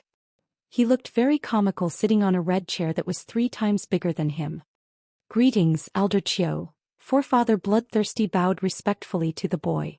What business do you have with me? The little boy asked impatiently. Elder Chiu, the people from the Spiritualist Alliance somehow heard that our bloodthirsty sect is cultivating blood lotuses. They've sent a small team to snatch them.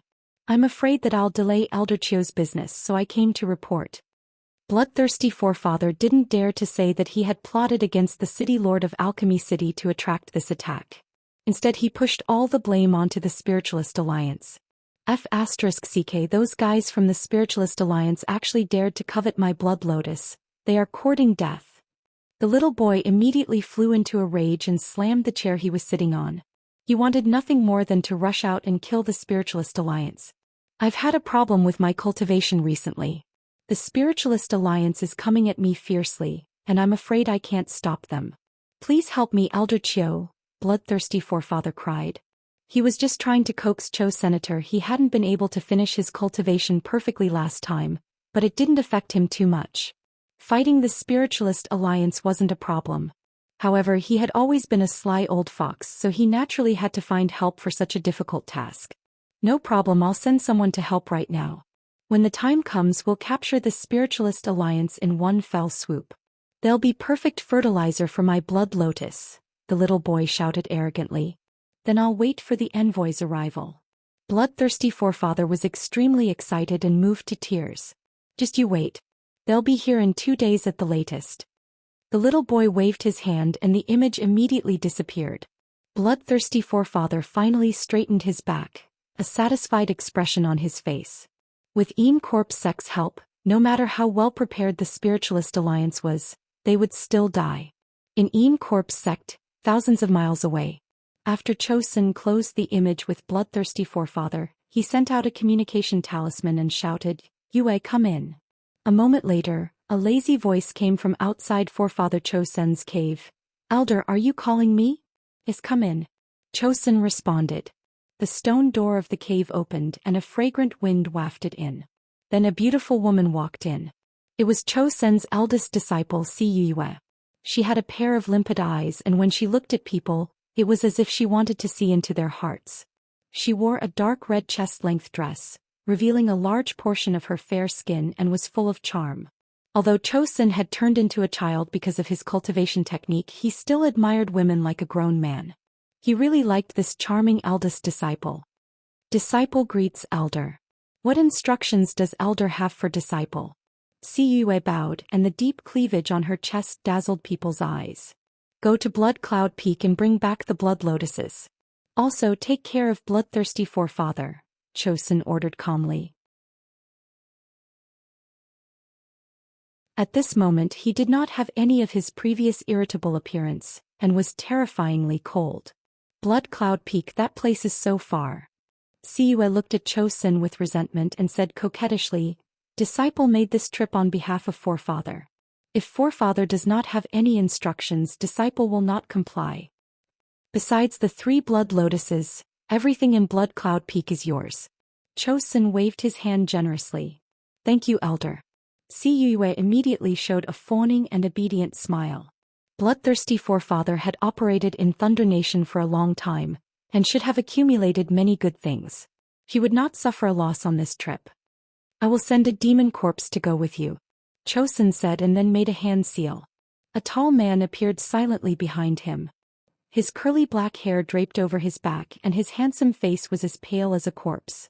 His empty eyes emitted a terrifying aura. However, the strangest thing was his ears. They were furry and looked exactly like a wolf's ears. As expected, Elder dotes on Yue the most.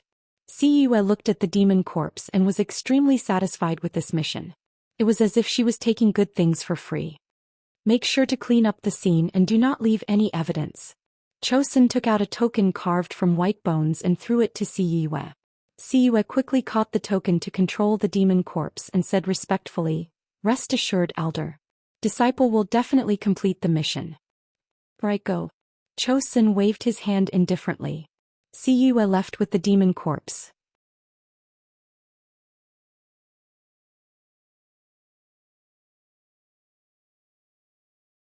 Chapter 237. Inside Blood Cloud Peak. After Bloodthirsty Ancestor received Elder Zhou Xian's promise, he spread this news throughout the sect. The Bloodthirsty sect disciples were in an uproar. They never knew that Bloodthirsty Ancestor was related to the Corpse sect. That was one of the 5 great sects of the Demon sect, famous for their control of corpses. Compared to the Yin Corpse sect, the Thunder Country's spiritualist alliance was nothing. After this news came out, the entire Bloodthirsty sect felt honored. The previously shaken morale quickly stabilized. Everyone rubbed their fists, wanting to perform well in front of the Corpse sect elders.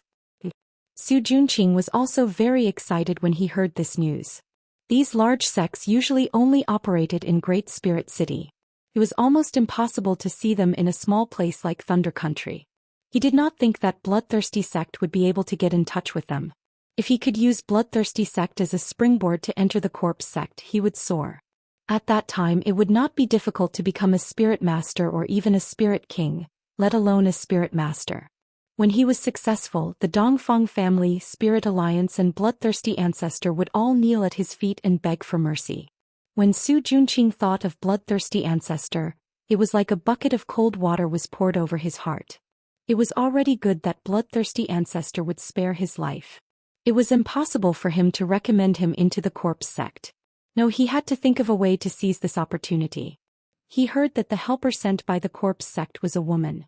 If he planned it well, he might have some hope. 2 days later, Blood Cloud Peak was very lively. The hall was decorated and filled with good food and wine.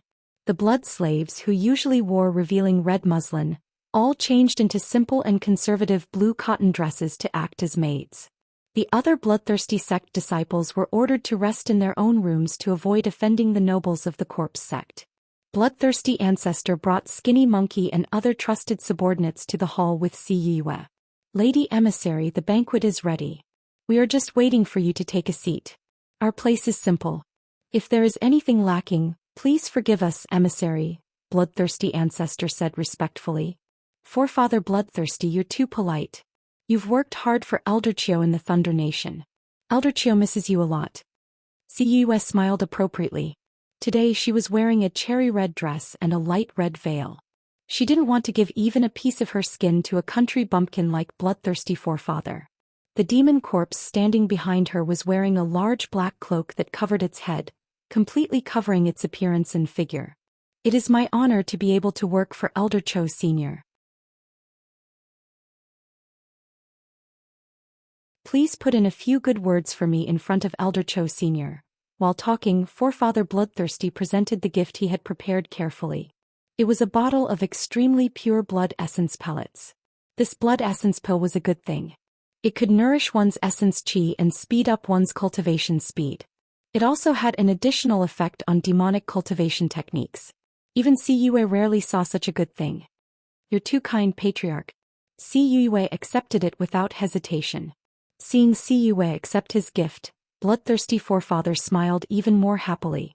While Ciyue and the others were heading to the hall, a white shadow suddenly dashed out of the passage next to them. It was Su Junqing. "How dare you?" Bloodthirsty Forefather frowned and scolded him. He had specifically asked his disciples to watch Su Junqing. How could he let him run away? "Forefather, please don't be angry." Disciple suddenly smelled a delicate fragrance in the passage. "My mind was confused, so I went the wrong way. Please forgive me, Forefather." Su Junqing hurried to bow to Bloodthirsty Forefather. His handsome face showed fear. "Delicate fragrance, my ass. Do you think I'm a 3-year-old? Bloodthirsty Forefather sneered and ordered, "Guards, take him away." He had kept Su Junqing alive to stabilize the morale of his troops. Now that the Corp sex people were here, Su Junqing was useless.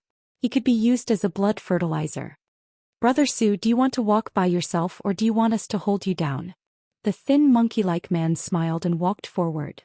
"Forefather, I was attracted by the fragrance." Su Junqing acted as if he didn't know that a disaster was about to befall him. He explained to Bloodthirsty Forefather with a serious face. "I've never smelled such a mesmerizing fragrance in my life. That woman must be a goddess. If I can see her, I'm willing to die." "What nonsense are you talking about? Take him away." Bloodthirsty Forefather didn't want to listen to Su Junqing's nonsense. The thin monkey-like man and the others dashed towards Su Junqing like wolves and tigers. They wanted to drag him away. At this moment, Ciyue, who had been silent all this time, suddenly opened her mouth. The thin monkey-like man's heart sank. He hurried to look at Bloodthirsty Forefather. "Great Messenger, my disciple had an accident while cultivating. His mind is muddled. If he offended you, please forgive him," Bloodthirsty Forefather hurried to explain to Ciyue. "Really? I think your disciple isn't bad." Ciyue's ambiguous eyes fell on Su Junqing. Su Junqing was wearing a white robe with wide sleeves. He was tall and elegant and his eyes were full of love. He smiled before he said anything, which was unforgettable. Especially when he was set off by the ugly disciples of Bloodthirsty sect, he was like the rising sun. He was the type that Ciyue liked the most. "If Great Messenger is interested, I will definitely arrange a better one for you." Bloodthirsty Forefather felt that something was wrong when he saw Ciyue's eyes, but he still wanted to save him. This Su Junqing was too cunning. He wasn't on the same side as him. If he really made a connection with Ciyue, it wouldn't be good for him. "No need. It's him." Ciyue looked at Bloodthirsty Forefather and said with a faint smile, "Forefather, are you reluctant?" "Ah, what are you talking about? Forget about a disciple. If Great Messenger wants my bloodthirsty sect, I will give it to you with both hands." Bloodthirsty Forefather pretended to laugh heartily. He still needed to rely on Ciyue to deal with the people of the Spiritualist Alliance. How could he fall out with Su Junqing? Skinny Monkey watched anxiously from the side and wanted to stab Su Junqing. However, he also knew that it was impossible to play tricks in front of the Corp sect messenger, so he immediately changed his attitude. He helped Su Junqing pat the non-existent dirt off his body and said with a flattering smile, "Brother Su, please don't take it to heart if I offended you just now. Big brother Skinny Monkey is too polite." Su Junqing gently smiled at Skinny Monkey and then shyly stood next to Ciyue. He said meekly and gratefully, "Thank you, Great Messenger, for helping me out." "What's the use of just saying thanks? Don't you have anything to say?" Ciyue narrowed her eyes. Her slender, white, jade-like fingers lightly pinched Su Junqing's chin. Her pinky finger even touched his Adam's apple ambiguously. Her teasing method was very experienced.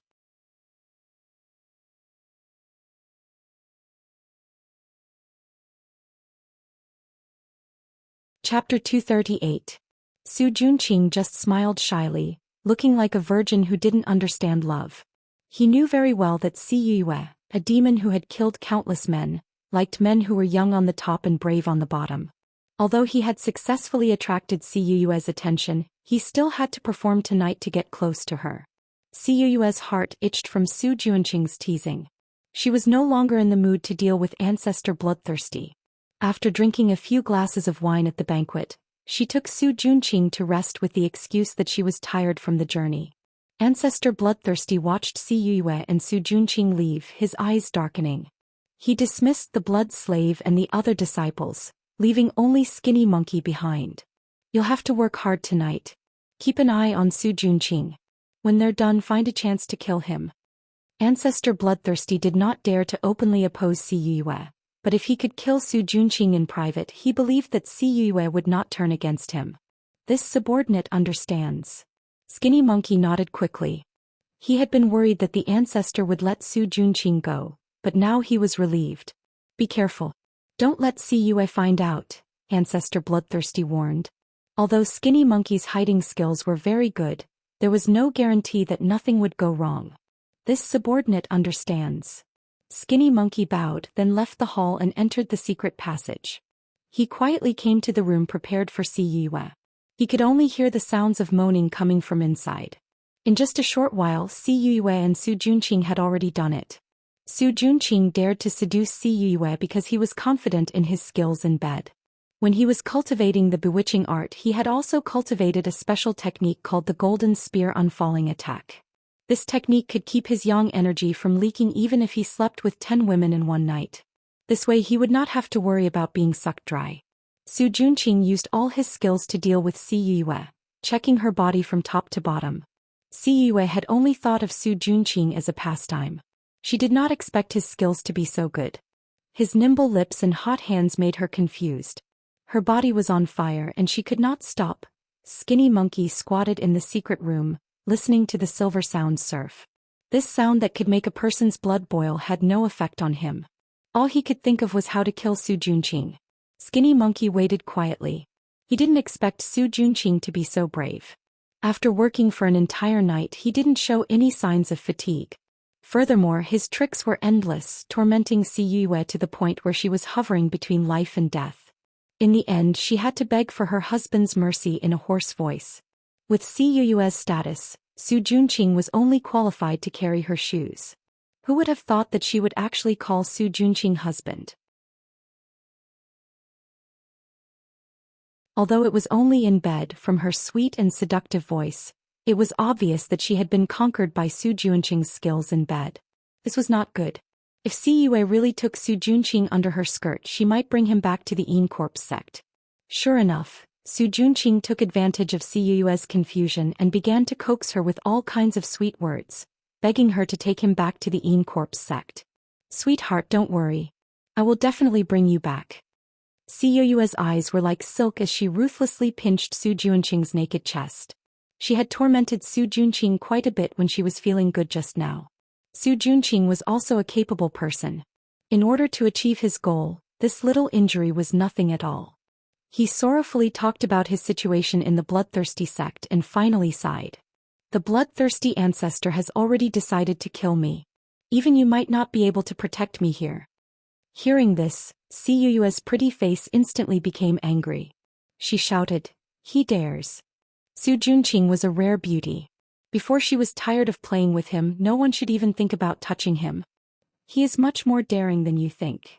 Su Junqing bit Cuyu's earlobe. His hands did not stop moving. Ciyu had to admit that Su Junqing was right. The bloodthirsty ancestor was indeed very daring. Elder Chosen had arranged for him to collect blood to cultivate the blood lotus, but he had used his position to gather a group of disciples to go around killing people for his own benefit. Now he had even attracted the pursuit of the Spiritualist Alliance. He thought that he had done it secretly, but in reality his every move was under Elder Chosen's eyes. Now that Elder Chosen had given the order to eradicate Blood Cloud Peak, everyone had to die. This way it was not suitable for his heart to stay here in case he was accidentally injured. Ciyu immediately made a decision. With a wave of her hand, the storage bag on the ground flew into her hand. She took out a black token from inside and said to Su Junqing, "Since that's the case, you can go to the Immerse sect first. With this token you can become an outer sect disciple. I'll come find you after I'm done here." Su Junqing was ecstatic, but his face was still calm. He casually placed the token on the side of the bed, then flipped over and pressed down on Si Yue. Immediately he felt another wave of absurdity. Hiding in the secret room, Skinny Monkey felt his heart turn cold. Su Junqing had actually hooked up with Si Yue, and had even obtained the token to enter the Immerse sect. How could a deranged beast like him be so lucky? Was it because he was handsome and good in bed? The Si Yue was also a slut. She had been so easily conquered by Su Junqing. Sooner or later she would be killed by Su Junqing. Skinny Monkey's heart was filled with hatred, but he knew that he could not kill Su Junqing here. Right now Su Junqing had reached the sky in one step, but the most dangerous one was Yi Yunji. He had to think of a way to save her. Not far from the secret room was Su Junqing's cave. On the simple and crude stone table, the lit candle had already left a thick layer of wax on the table. Yi Yunji was restlessly pacing back and forth in the cave. From time to time she would look at the door of the cave. Su Junqing had not returned for the whole night and she did not know what had happened. Of course she was not worried about Su Junqing's safety, but worried that Su Junqing would break away from her plan. Since the old ancestor had bestowed her to Su Junqing, she had been inciting Su Junqing to go against the old ancestor. She could see that Su Junqing really wanted to do something. She had been patiently waiting for the day Su Junqing would destroy himself. But last night Su Junqing suddenly left without a word. She did not know what he was going to do, which made her feel very uneasy. Just when Yi Yunji was burning with anxiety, the door of the cave finally opened.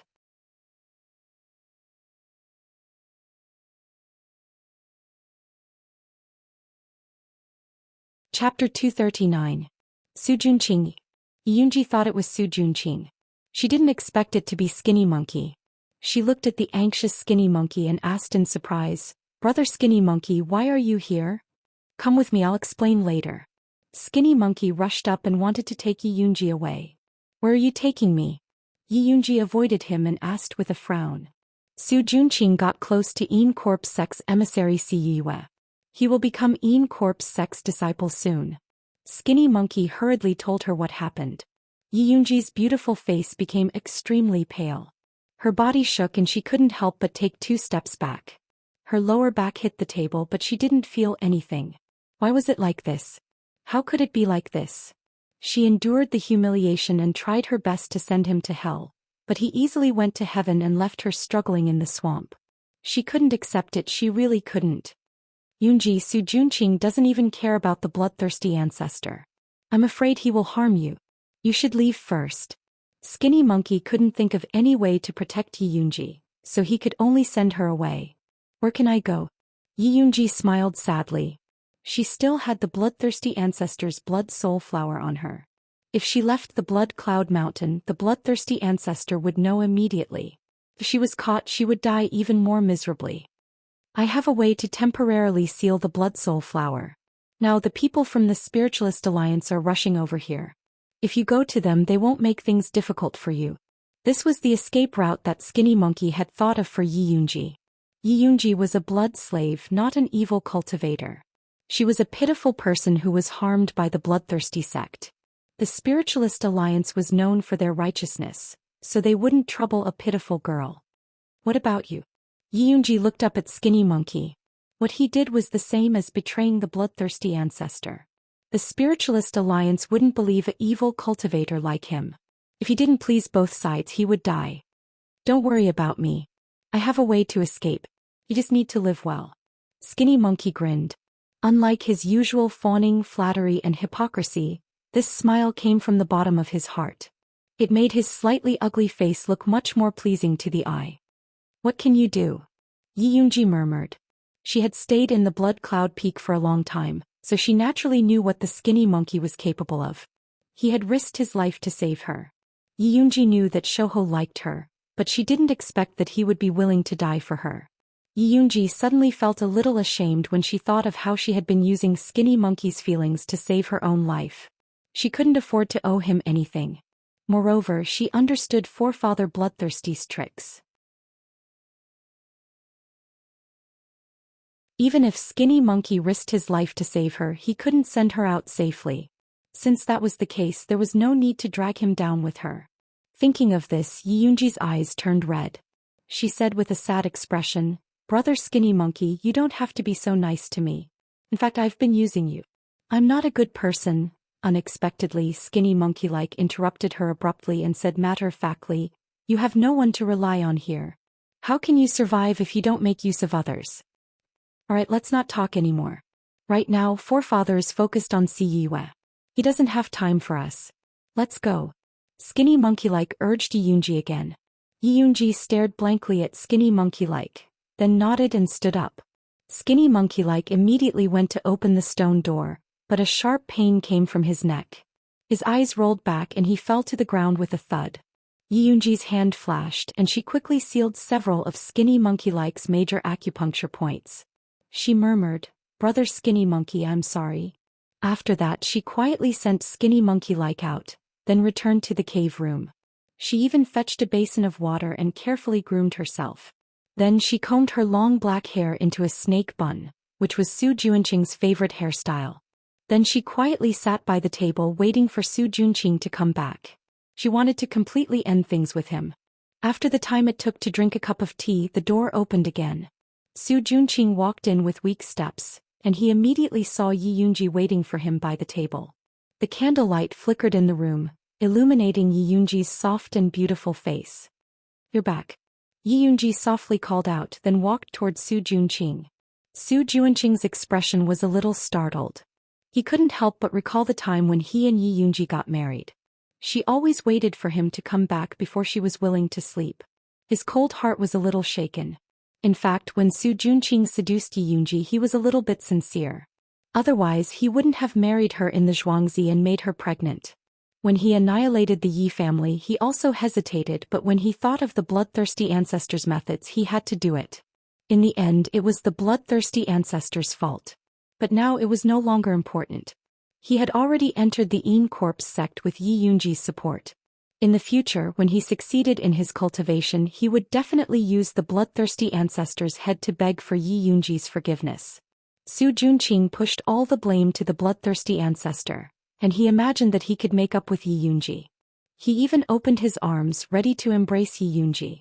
At this time, Yi Yunji's eyes flashed with a sharp light, and the spirit power that she had been accumulating for a long time suddenly erupted. Her right hand glowed with a gray spirit light that reached her fingers. Her short red nails suddenly expanded, and like 5 sharp knives, they stabbed into Su Junqing's chest. Yi Yunji came from a family of assassins after all. She was determined to hit this close to her. The red nails, shining with a faint gray light, stabbed into Su Junqing's chest. Yi Yunji was happy, but she didn't think that Su Junqing's body would suddenly emit a ball of golden light that bounced off her fingers. Yi Yunji's body kept retreating and she only stopped when she hit the table. She looked at Su Junqing in disbelief. Vajra body protection talisman? Did he prepare for it? Su Junqing looked down at the 5 holes in his chest, and his expression suddenly became very ferocious. He said fiercely, "Yunji, you're really cruel." If he didn't have the Vajra body protection talisman that Siyue had just given him, he was afraid that Yi Yunji would have succeeded. "If you want to kill me or cut me, do as you please," Yi Yunji said with a wooden expression. Her spirit power had been used up and she had no more strength to fight back. "How could I bear to kill you?" Su Junqing walked over with a sinister smile. He forcefully lifted Yi Yunji's chin as if he wanted to see the expression on her face. Yi Yunji closed her eyes. She didn't want to see Su Junqing's savage expression. She thought sorrowfully, this is all fate. She was destined to be deceived and betrayed by Su Junqing. No matter what, she couldn't win against him. Su Junqing opened his mouth and bit Yi Yunji's slender, white neck. He swore, "Don't worry. Even if I go to hell, I will take you with me."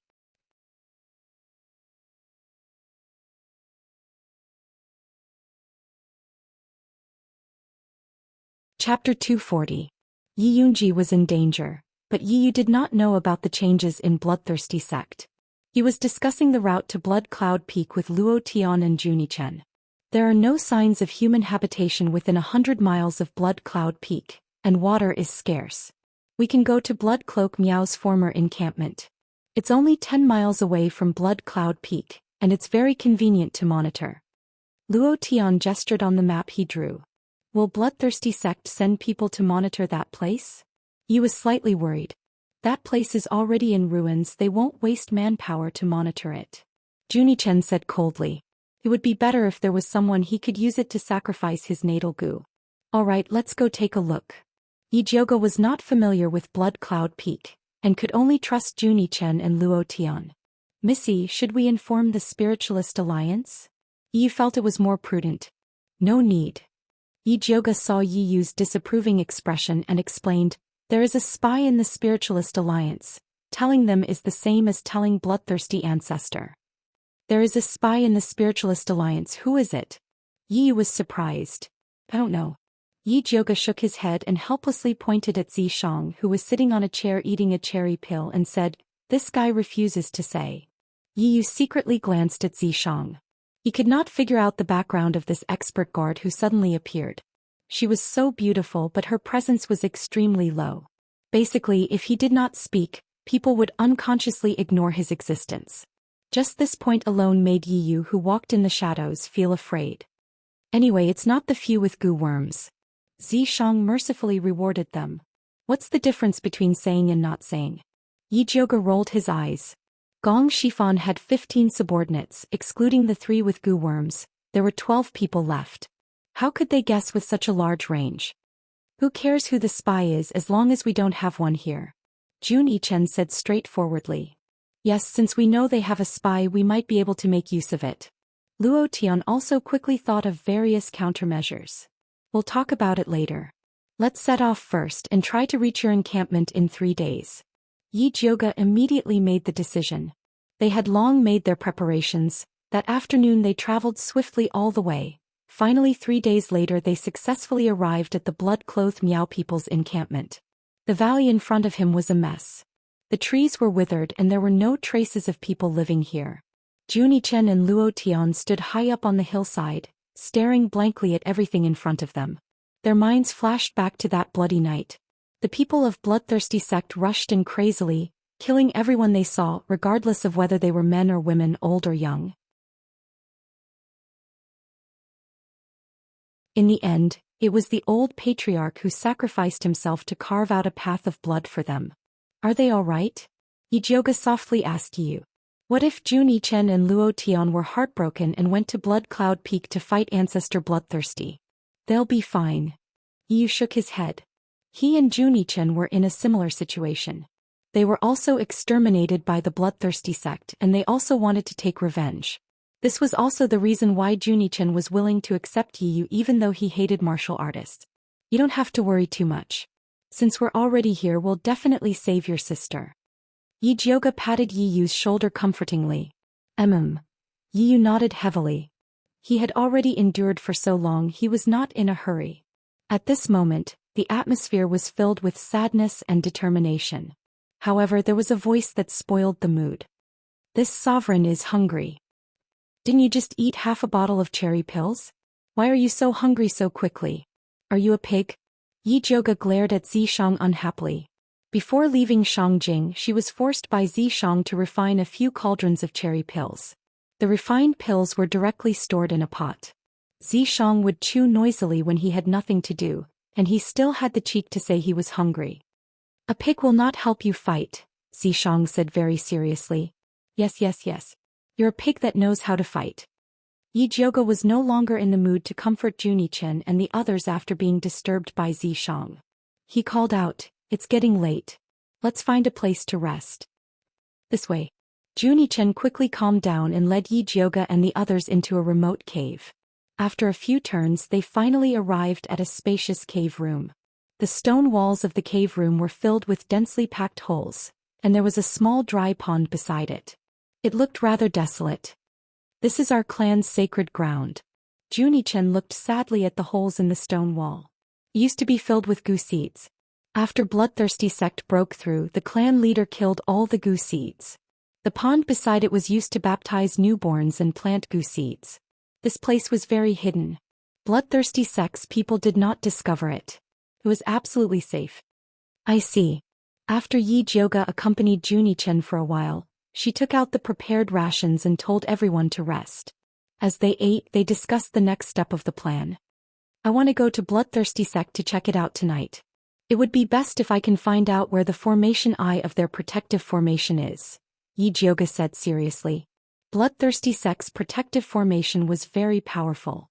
Even with the Een pill she refined, it would be difficult to pass through. The best way was to destroy the formation eye and completely cripple it. If we can find my sister, we can get a lot of information. Know yourself and know your enemy, and you will never be defeated.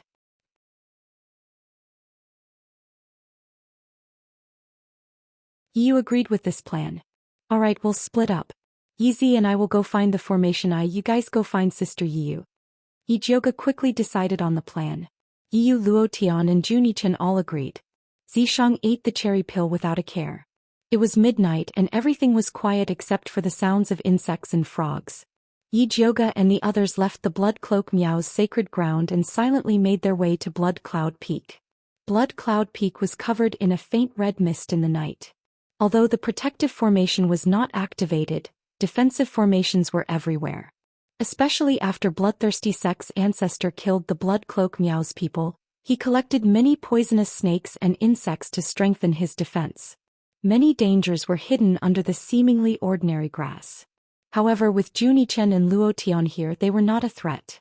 Yi Jioga and the others carefully avoided the patrolling disciples and finally reached the foot of Blood Cloud Peak. Bloodthirsty Sect's ancestor penetrated the entire Blood Cloud Peak and set up countless caves as the base of Bloodthirsty Sect. The leftmost area was where the disciples rested and cultivated. In the middle was the 100-Flower Palace where Bloodthirsty Sect's ancestor had fun. The rightmost area was where Bloodthirsty Sect's ancestor rested, which was also Bloodthirsty Sect's forbidden area. According to the information from Bloodthirsty Sect's ancestor's blood, Junichen told Yi Jioga with certainty, the formation eye of the protective formation is in the forbidden area on the right.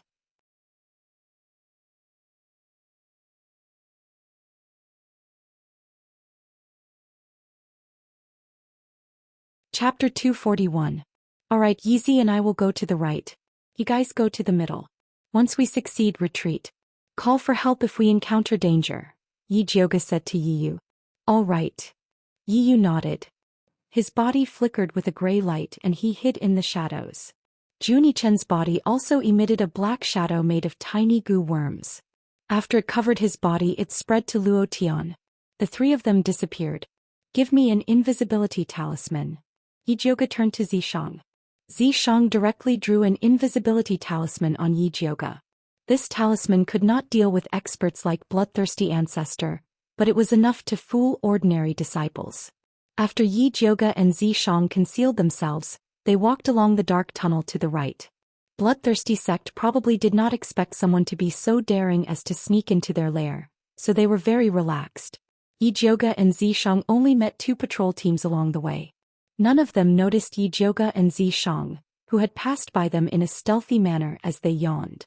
The 2 arrived at the forbidden area without a hitch. Trespassers will die. 4 bloody words were painted on the stone walls, exuding a terrifying murderous intent. Zishang did not even look at it. He pulled Yi Jioga into the forbidden area. What they saw were countless closed stone doors. They went up and down like a maze. Where are we going? Yi Jioga felt dizzy with just one glance. If they searched room by room, they would not be able to find them even at dawn. Bloodthirsty Sect's guard was lax, but they would find them sooner or later. These rooms are arranged according to the formation to confuse people. The formation eye is not a treasure. I can't see it. Zishang shook his head. The formation eye was a dead object, no different from a stone. No matter how powerful his eye technique was, he could not distinguish it. Treasure. Yi Jioga's eyes lit up. He remembered Junichen saying that Bloodthirsty Ancestor treasured the blood lotus very much. He was growing it near the formation eye. As long as we find the blood lotus, we can find the formation eye. Yi Jioga thought of this and hurriedly called out to his treasure-seeking scorpion. Master, what are your orders? Treasure-seeking scorpion crawled out of the cloth bag with difficulty. It had been eating and drinking well with Yi Jioga. It did not have to do any work to protect its wife. It had become a sausage. Can you help me find the blood lotus? Yijioga looked worriedly at the scorpion's fat waist. He was worried that it could not run. Blood lotus is a piece. The treasure-seeking scorpion waved its pincers and pointed to the east without hesitation. It's behind that cave. Are you sure? Yijioga raised his eyebrows. Even Xianxia couldn't see through it, but this treasure-seeking scorpion found it in an instant. Of course, I have lived here with Lu Yunfei for many years. I know these blood lotuses like the back of my hand.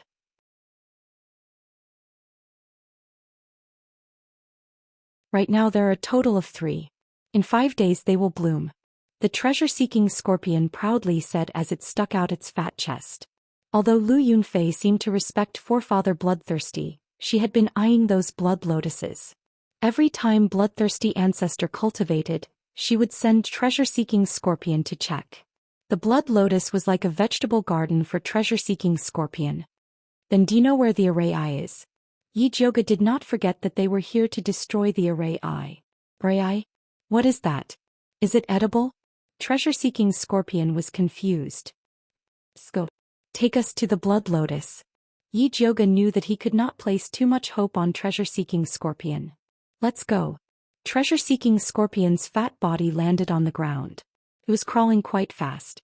Yijioga and Purple Xiang followed it to the cave where the blood lotus was being cultivated. They pushed the stone door but it did not budge. The mechanism is here. Purple Xiang pointed at a dark corner of the cave and said, "Be careful not to touch that shrieking grass."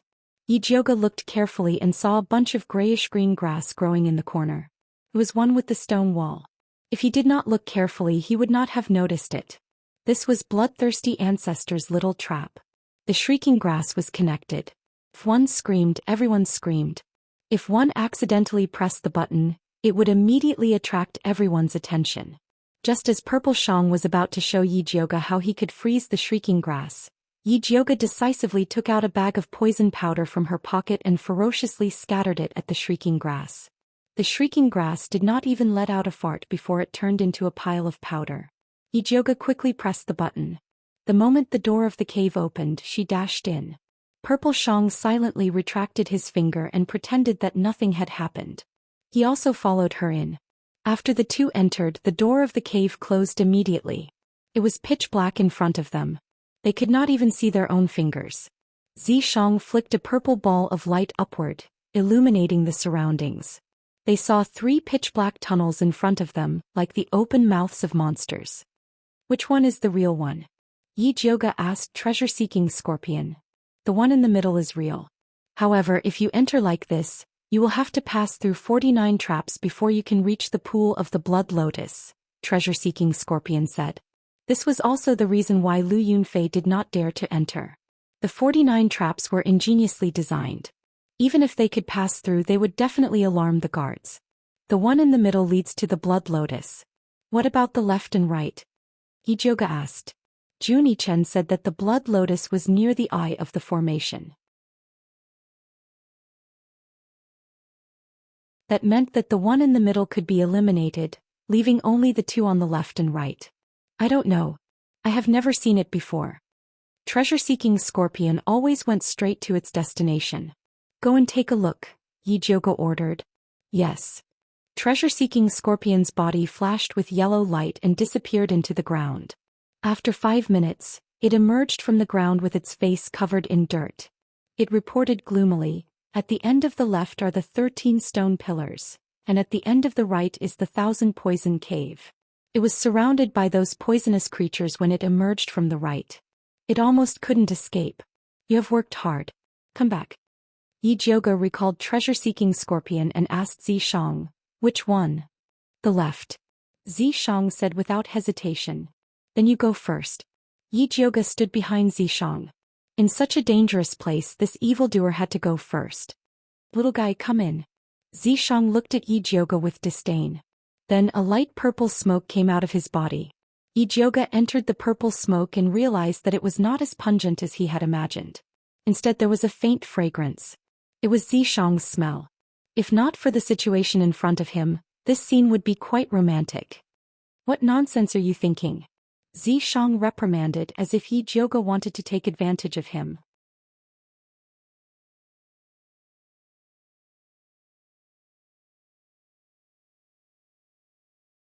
Chapter 242.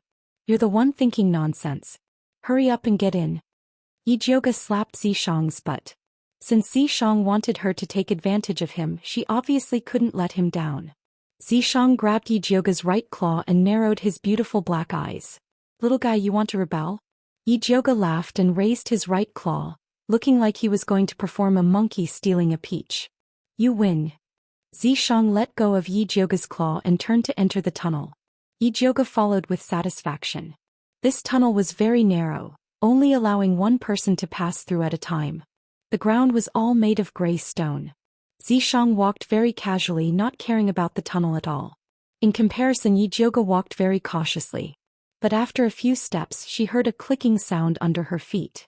Countless fine lights shot out from both sides of the tunnel, shooting towards them like arrows. If it was anyone else, they would have been shot full of holes by these lights. But Zishang's purple mist was not to be underestimated. It firmly blocked the lights outside. Go! Zishang continued forward, followed by another sound. Balls of thick pink mist spread in the tunnel. The smell of blood was pungent, but it was already blocked by the purple mist. It was a short tunnel, but it was filled with sword light and poisonous creatures. If it wasn't for Zishang, Yijioga would have a hard time dealing with it alone. After much difficulty, he finally reached the end and saw 13 blood-red pillars erected in an orderly manner in the spacious cave. These blood-colored pillars were not made of stone or metal. They were carved with poisonous snakes and ferocious beasts. Light flowed between them. They were the formation eyes of the mountain protection formation. As long as they destroyed these pillars, they would be able to destroy the mountain protection formation. Yijioga tried to shoot a ray of spiritual light at one of the pillars. The pillar flashed slightly, and the streak of spiritual light was evenly distributed to the other 12 pillars. This way they could only increase the power of their attacks and destroy all 13 pillars at the same time. There's not much time, let's attack together. Yijioga said as she pulled out the lightning snake illusionary whip at her waist. She injected spirit energy into it and was about to hit the pillars, but Zishang grabbed her by the back of her collar and threw her back. Damn it! Yijioga was confused and was about to curse when he saw a teleportation array appear in the middle of the pillars.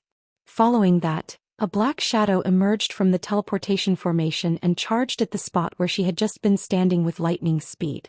The attack it unleashed seemed to tear the air apart. If Zishang hadn't taken her away in time, she would have been torn in half on the spot.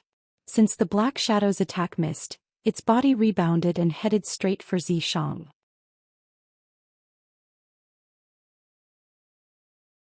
Zishang tossed Yijioga to the side and light erupted from his right hand, condensing into a spear and stabbing towards the black shadow. With a loud bang, countless rays of light shot out. The black shadow was forced back a few steps by Zishang's spear, but it pounced forward at an even more terrifying speed.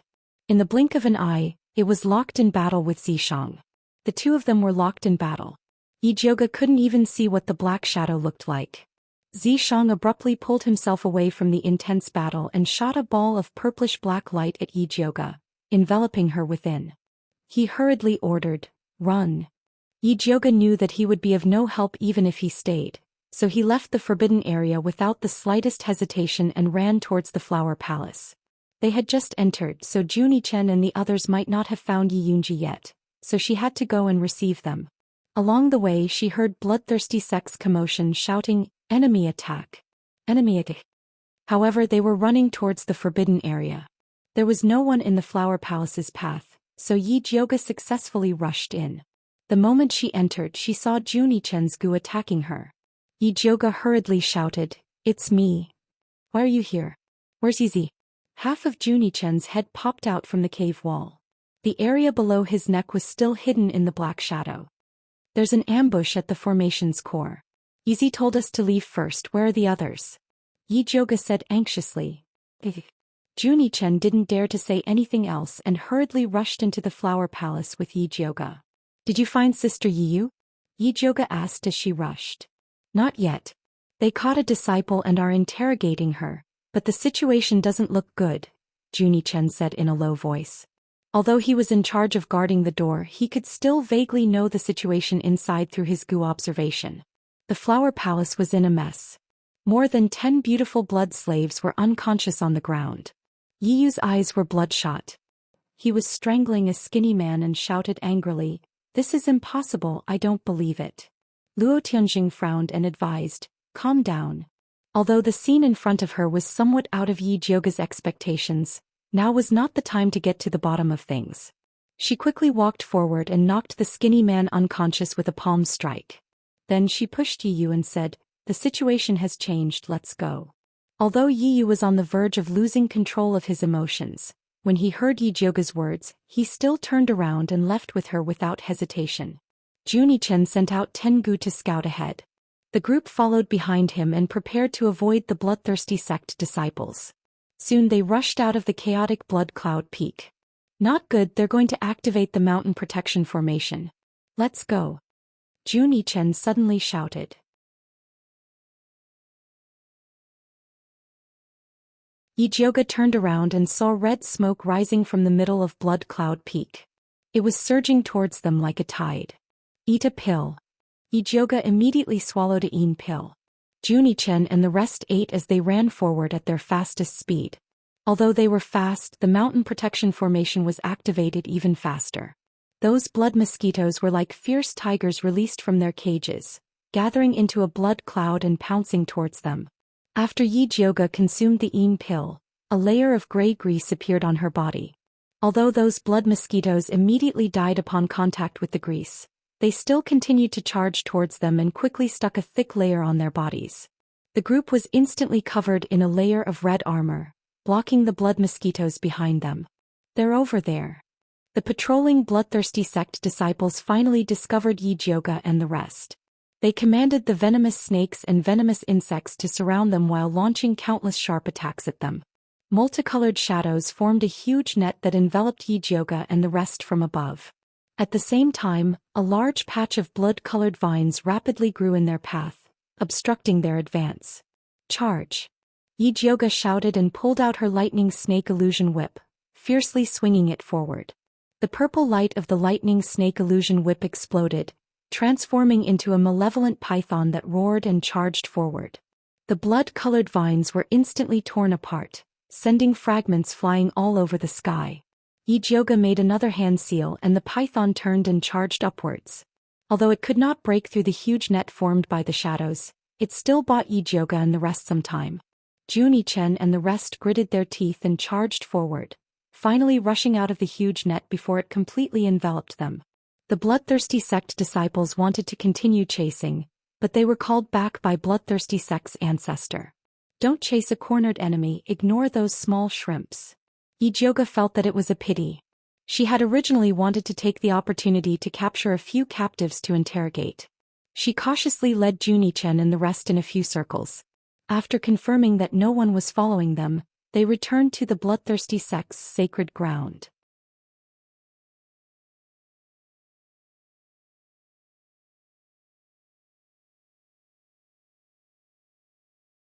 Chapter 243. What happened at the Eye of the Formation? What happened to Sister Yu? Junichen and Yi Jioga asked at the same time and stopped talking. After a while, Yi Yu said in a hoarse voice, "My sister was taken by Su Junqing to Yin Corpse sect." Yin Corpse sect. Yi Jioga was shocked and quickly asked, "How did the bloodthirsty ancestor get involved with Yin Corpse sect?" "I don't know." Yi Yu pulled his hair in pain and his tired body slid down the wall. He had prepared for so long but failed at the last moment. If only he had come to Blood Cloud Peak earlier. Unfortunately, there was no medicine for regret in this world. Seeing him like this, Yi Jioga didn't have the heart to ask anymore and looked at Luo Tian. Luo Tian had been with Yi Yu for a long time and should know the relationship. It is said that the bloodthirsty ancestor's blood lotus was raised by Yin Corpse sect. The female emissary of Yin Corpse sect, Siyue, brought a demon corpse to help Yin Corpse sect fight against the Spiritualist Alliance. Su Junqing sold his body to the female emissary and got the token to enter Yin Corpse sect and left with Sister Yi Yu. However, we need to capture a few more disciples of Yin Corpse sect to confirm whether this information is true or not. Luo Tian said carefully. "That information is true," Yu said painfully. "How can you be sure?" Luo Tian frowned and felt that Yi Yu was too pessimistic. "I found this wood carving from Skinny Monkey. It was made by my sister." That skinny monkey should be someone she trusted a lot. Yi took out a lifelike monkey wood carving from his belt. How do you know that your sister made this wood carving? Ijoga picked it up and looked at it carefully. He didn't find anything special. This was carved with our Yi family's special technique. Hold it and press on your hand. Yi signaled Ijoga to press on the bottom of the monkey wood carving. Ijoga tried and found that the smooth bottom made a Yi character on her hand. Then what do you plan to do now? Ijoga returned the monkey wood carving to Yi. He was confused. When Su Junqing gave his sister to the bloodthirsty ancestor, he always believed that he could save her. But now Su Junqing brought his sister to Yin Corpse sect. That is an evil sect that is famous for controlling corpses. I'm afraid my sister's life is in danger this time. Even if his sister was still alive, he had no way to save her. Although everyone knew that the Yin Corpse sect was built on top of the Devil Sect mountain, none of the Righteous Path people dared to go there. That was because it was the Devil Sect's territory, a forbidden area for spiritualists. Let's talk about it later. We should think about how to deal with Bloodthirsty Forefather and the Yin Corpse sect's emissary first. Luo Tian said calmly, if we can capture that messenger, we might be able to exchange for your sister. You're right. Skinny Monkey said that the female emissary's cultivation is only at pseudo-spirit master. Yi Yu's dark eyes immediately lit up. This method was much more reliable than sneaking into the Yin Corpse sect. The envoys of the Yin Corpse sect probably won't be so easy to capture. Ijoga thought of the black shadow that had suddenly appeared in the eye of the array. That should be the demon corpse that Siyue had brought. This demon corpse's speed was shockingly fast. Even Zishang couldn't easily take it down, let alone them. We have to catch him even if it's not easy, Junichen said. The helpers of the bloodthirsty forefather were his enemies. He had to kill them all. Ijoga was just about to tell them about how scary the demon corpse was when a small sound came from outside the cave. Who is it? Junichen immediately released his goo. It's Yi. Ijoga already smelled the fragrance on Zishang's body. Just as she finished speaking, Zishang appeared beside her in one piece. His clothes were clean and his hair was neat. He didn't look like he had been beaten to a pulp. Ijoga let out a sigh of relief and asked, was that black shadow a demon corpse? Yes. Zishang nodded with a dark face. As a member of the devil race, he felt very uncomfortable seeing half of his fellow sect members being refined into puppets. Then do you have a way to deal with it? Ijoga asked again. That demon corpse is equivalent to a middle spirit master. It would take a lot of effort to kill it. It's not worth it. Zishang naturally could kill it. But after killing it, his devil chi would be used up. If something happened to Ijoga, it would be hard for him to take care of her. Zishang wouldn't do something that would make him lose money. To him, the blood lotus and the treasure map were all fake. Only Ijoga's life was real.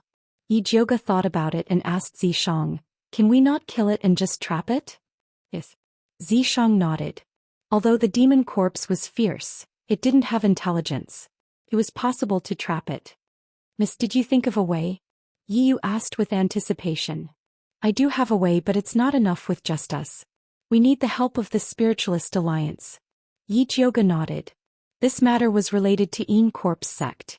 No matter what, he had to tell Gong Shifan. But there is a spy in the Spiritualist Alliance. Telling them is the same as telling the bloodthirsty forefather. Luo Tian frowned. Who is the spy? Yi Yu said and peeked at Zishang.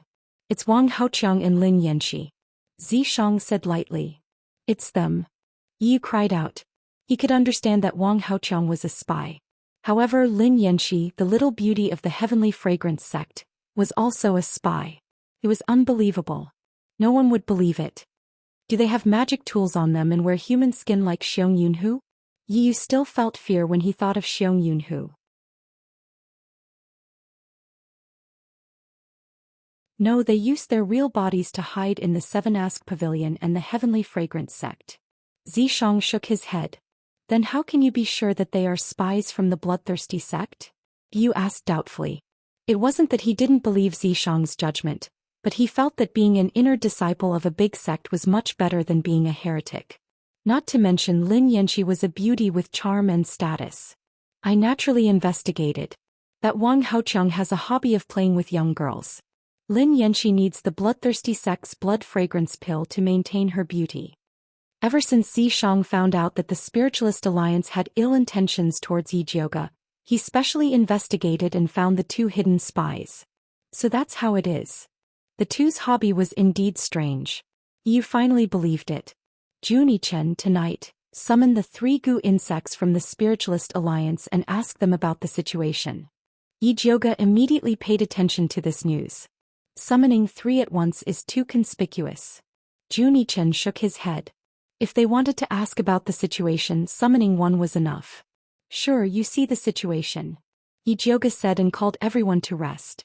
After a tiring night, if they didn't rest, it would be hard for them to deal with the upcoming battle.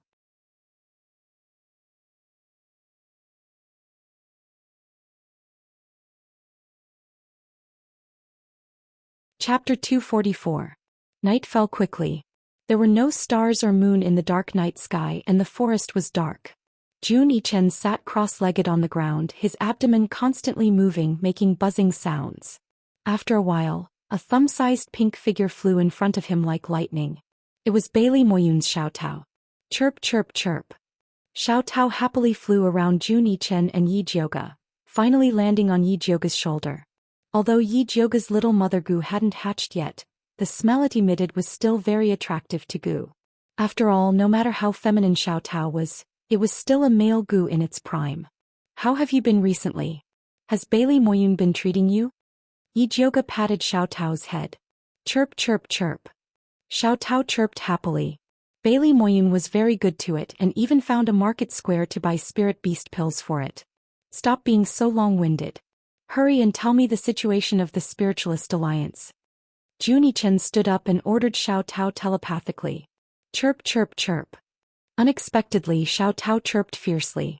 She scolded them for being immoral and asking about her master's situation, and expressed that she would never betray her master even if she was beaten to death.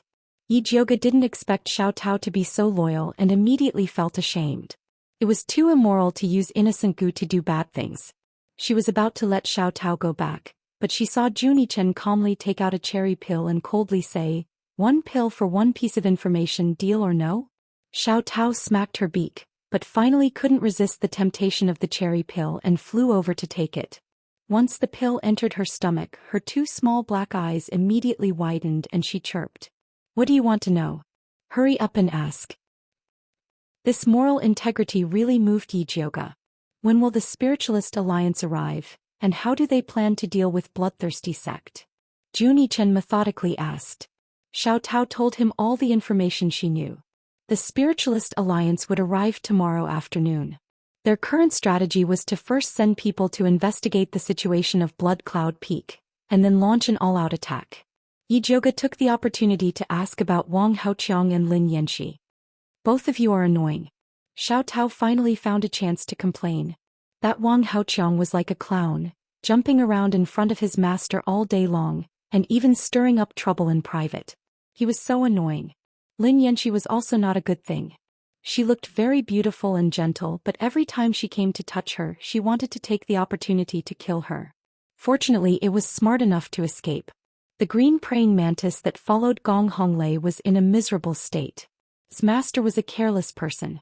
He didn't know that Lin Yanxi was so evil and almost killed the green praying mantis. Fortunately, it gave the green praying mantis an idea.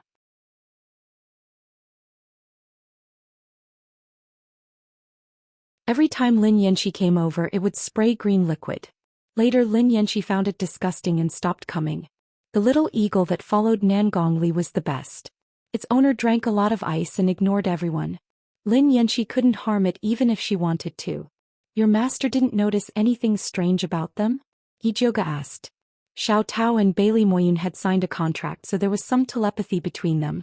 Master doesn't understand what I'm saying, but after he knows that I hate that evil woman, he won't let her near me. Xiao Tao was very satisfied with her master. With Bailey Moyun's shrewdness, he should have noticed something. Yijioga had a good impression of that swordsman with peach blossom eyes. As long as someone started to suspect something, she was confident that she could expose Lin Yanxi and Wang Haoqiang's identity as spies. Miss, we can just tell Gong Shifan. Why do we have to make it so complicated? You didn't understand. Before we have conclusive evidence, speaking rashly will only arouse suspicion. Especially since Wang Haoqiang has a grudge with us, the people from the Spiritualist Alliance might think that I'm abusing my position to take revenge. Yi Jioge shook her head. Speaking rashly without evidence would only alert the enemy. At that time it would be difficult to use the two spies. Then what should we do now? Yu asked worriedly. Of course we're going to meet up with Gong Shifan and the others. No matter what, they're the main force in attacking bloodthirsty sect. Yi Jioge revealed a reserved smile. When Yi Yu saw her smile, he knew that someone was ready to fall into a trap. He couldn't help but rejoice that he was on the same side as Mississippi. Little Peach, you've worked hard. Go back. Yi Jioge was in a good mood. She gave Little Peach half a bottle of cherry pills and let her go. The next morning, Yi Jioge made herself look dirty and rushed to meet up with Gong Shifan and the others. What happened to you guys? Gong Shifan was shocked when he saw Yi Jioge in a sorry state. Needless to say, of course they were beaten back. Yu Lingjun laughed gloatingly. Master Gong, let's talk in private. Yi Jioge didn't even look at Yu Lingjun and spoke directly to Gong Shifan. Okay. Gong Shifan nodded and brought Yi Jioge to a place where there was no wind. He then asked, is there news about bloodthirsty sect? That's right. Yi Jioge told him about Corpse sect. Corpse sect? Gong Shifan was shocked when he heard the name Devil sect. Although their Gong family was very powerful, they were still far inferior to the Devil sect. No wonder bloodthirsty ancestor was so arrogant. He had a powerful backer. Master Gong, don't worry. The Corpse sect only secretly sent a pseudo-spirit master female envoy and a monster corpse. They wouldn't dare to officially start a war with our Spiritualist Alliance.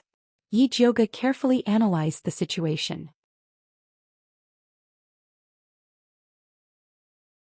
Gong Shifan frowned and asked in a deep voice, then what do you plan to do? My plan is very simple. Let Yi restrain the demon corpse. We'll work together to kill bloodthirsty ancestor and corpse sect female messenger Ciyue. Then we'll kill the demon corpse. Yi Jioge said concisely. Are you sure Yi can trap the demon corpse? Gong Shifan's heart went cold when he heard that the demon corpse had intermediate soul master cultivation. Of course. Yi Jioge smiled and said, I'm also very afraid of death. Then where is he now? Where are your partners? Gong Shifan asked. My partners are near Blood Cloud Peak. They're with Yi and are ready to support us at any time. Yi Jioge swore confidently to Gong Shifan. Yi Yu and Luo Tian were indeed near Blood Cloud Peak. However, Zishang was her trump card. She wouldn't make a move unless it was a critical moment. This is not a small matter. Let me think about it. Gong Shifan's face was heavy. He thought that bloodthirsty ancestor was only a beginner soul master and that his disciples were just a motley crew. That was why he dared to lead the team to kill him. Now that he had pseudo-soul master Ciyue and an intermediate soul master demon corpse, he had to consider whether he could complete this mission.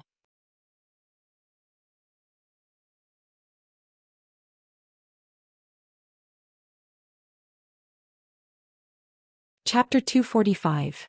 Wealth comes from danger. There is no such thing as a free lunch.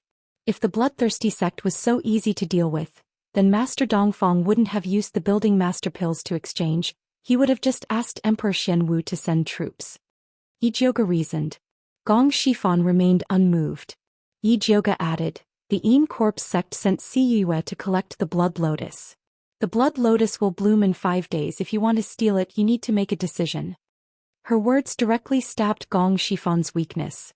When Gong Shifan thought of the blood lotus, he thought of his nephew Gong Baiyu. He nodded without hesitation and said, okay, I'll do as you say. Master Gong is truly a straightforward person. That's right, there is one more thing I need to tell you. There is a spy in our Spirit Practitioner Alliance. Yi Jioge directly exposed Wang Haoqiang and Lin Yanxi. Lin Yanxi is also a spy. What evidence do you have? Gong Shifan frowned. No, but I'm sure she is a spy. Yi Jioge said. No one will believe me if I tell them. Gong Shifan shook his head. All the male spirit practitioners in the team had a good impression of Lin Yanxi. Even if he was the leader, he couldn't accuse her without any evidence. I'm not asking you to say it, you just need to know it. When the time is right, you can mention it to Bailey Moyun and Nan Gongli. Forget about Gong Honglei. With Gong Honglei's straightforward personality, telling him was the same as exposing himself. Bailey Moyun and Nangong Li are both core disciples of the Limitless Sword Pavilion and the Purple Cloud sect. If anything happens to them, I'm afraid we won't be able to pay for it, Gong Shifan said seriously. Although Gong Honglei was also a core disciple of the Limitless Sword Pavilion, he was from a branch sect and was far from the main sect. These two people have such big backgrounds, why are they here? Yi Jioge raised his eyebrows. It shouldn't be a problem for a core disciple of the main sect to get a few building master pills. They came down the mountain to gain experience, that's why they joined us. When I came out, the Alliance Elder told me that no matter what happens I must ensure their safety. Because Bailey Moyun and Nangong Li didn't want to be too conspicuous, Gong Shifan hid it from the others. According to what you're saying, we're going to exclude them from this operation? Yi Jioge frowned. In this team only the two of them could be of great use. That's not necessary, but don't assign dangerous missions to them. It's good for us, Gong Shifan said meaningfully.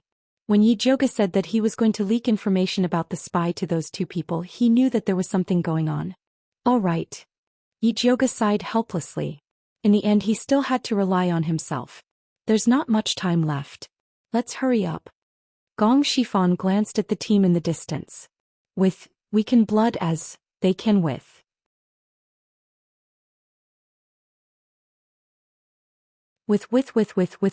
King, blood, with, to, Rexy with,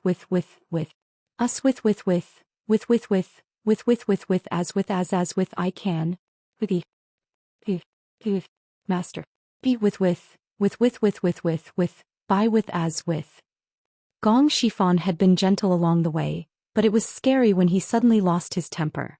Yu Lingjun and the others didn't dare to say anything. They could only glare at Yi Jioge. Yi Jioge naturally couldn't be bothered with them. Chirp chirp chirp. A familiar voice sounded. Xiao Tao flapped her wings and landed on Yi Jioge's shoulder. Darling, are you here to ask me questions? She asked expectantly. This little guy was addicted to earning cherry pills. Yi Jioge pretended not to hear Xiao Tao and rubbed her head. He looked at Bailey Moyun and said, You took good care of her. Is that so? It's my first time taking care of a pet, so I don't have much experience. I'm relieved to hear that, Miss Yi. Bailey Moyun smiled. Chirp chirp chirp. Xiao Tao hopped on Yi Jioge's shoulder, then waved her little wings in the direction of Gong Honglei. Darling, hurry up and take a look at little Greenie. It was injured by that bad woman last time and it still hasn't recovered. Yi Jioge looked in Gong Honglei's direction. He was still busy setting up the camp and didn't seem to have time to come over. I'll go get little Emmy.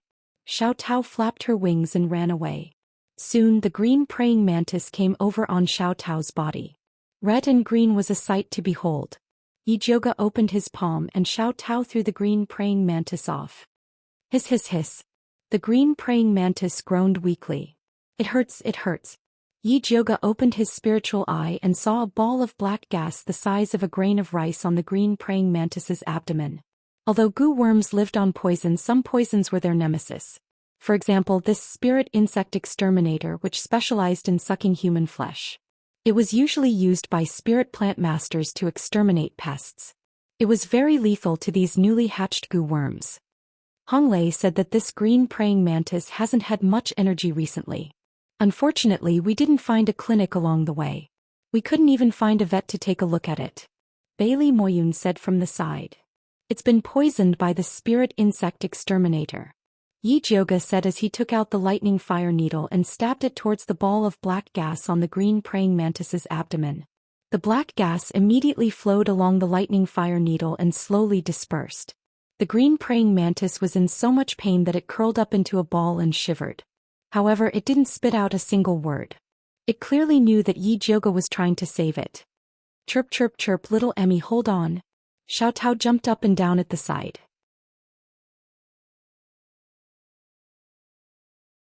She was so nervous that the fur on her head fluffed up. How did this green praying mantis get poisoned by the spirit insect exterminator? Bailey Moyun asked with a frown. The green praying mantis followed Gong Honglei every day and never left. It couldn't have been Gong Honglei's doing, right?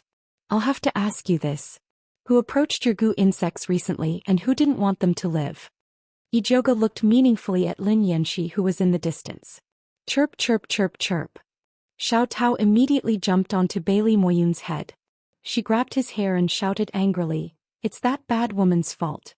I've said it so many times but you still don't understand. You're such a stupid master. Let go, let go." Bailey Moyun's scalp hurt from Xiao Tao's grip. He quickly grabbed it and scolded, "Are you trying to rebel?" "Chirp chirp chirp chirp." Xiao Tao shouted with an unyielding look. "Stupid stupid stupid. Does eldest miss know what Xiao Tao is saying?" Bailey Moyun looked at Yi Jioga helplessly. He couldn't deal with the rebellious Xiao Tao in front of Yi Jioga. Moreover, he couldn't bear to do so. "I guess it's probably trying to tell you who the murderer is. Brother Bailey, if you put your heart into it you'll naturally understand." Yi Jioga blinked and lowered his head to continue detoxifying the green praying mantis.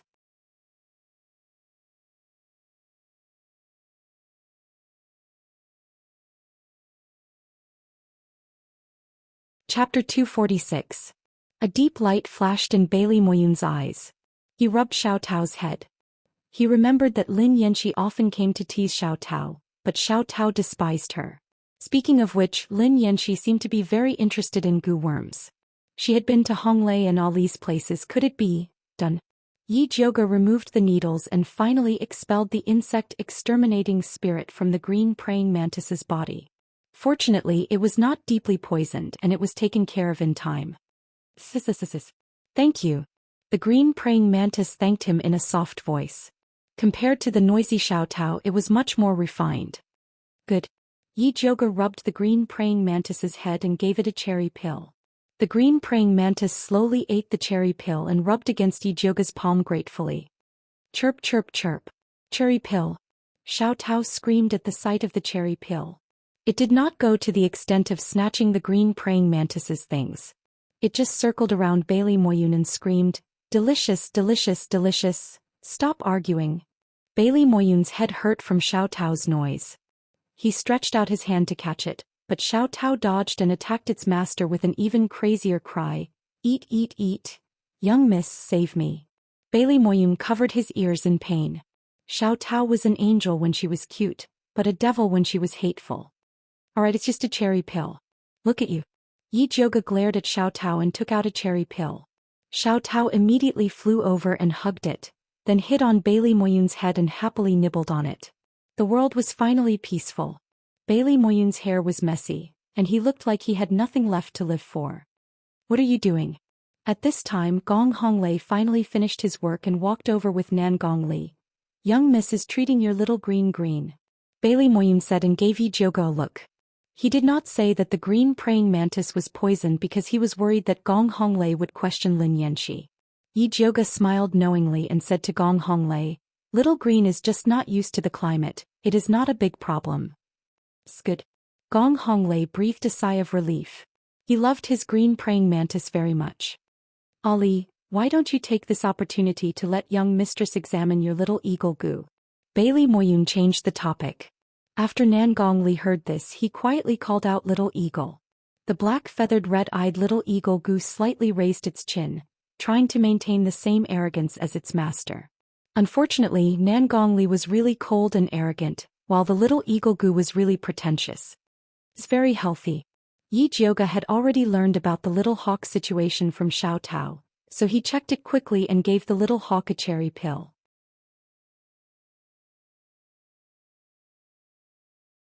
In the face of such delicious food, the arrogant and indifferent pretending eagle immediately lowered his noble head and swallowed the cherry pill.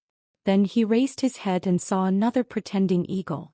"I wonder where eldest miss bought this pill from?" Nan Gongli asked. Being able to make him, who did not smile, take the initiative to ask, it could be seen that he was very concerned about his little eagle goo. "This is a pill I refined myself. It's called cherry pill. It can calm the nerves and gather qi and nourish the meridians." Yi Jioga strongly recommended. "Calm the nerves and gather qi?" Gong Honglei looked suspiciously at the small red pill and asked, "Can people eat it?" "Of course." Yi Jioga nodded. "People were transformed from monkeys, of course they could eat it." "Let me try." Bailey Moyun threw one into his mouth and chewed.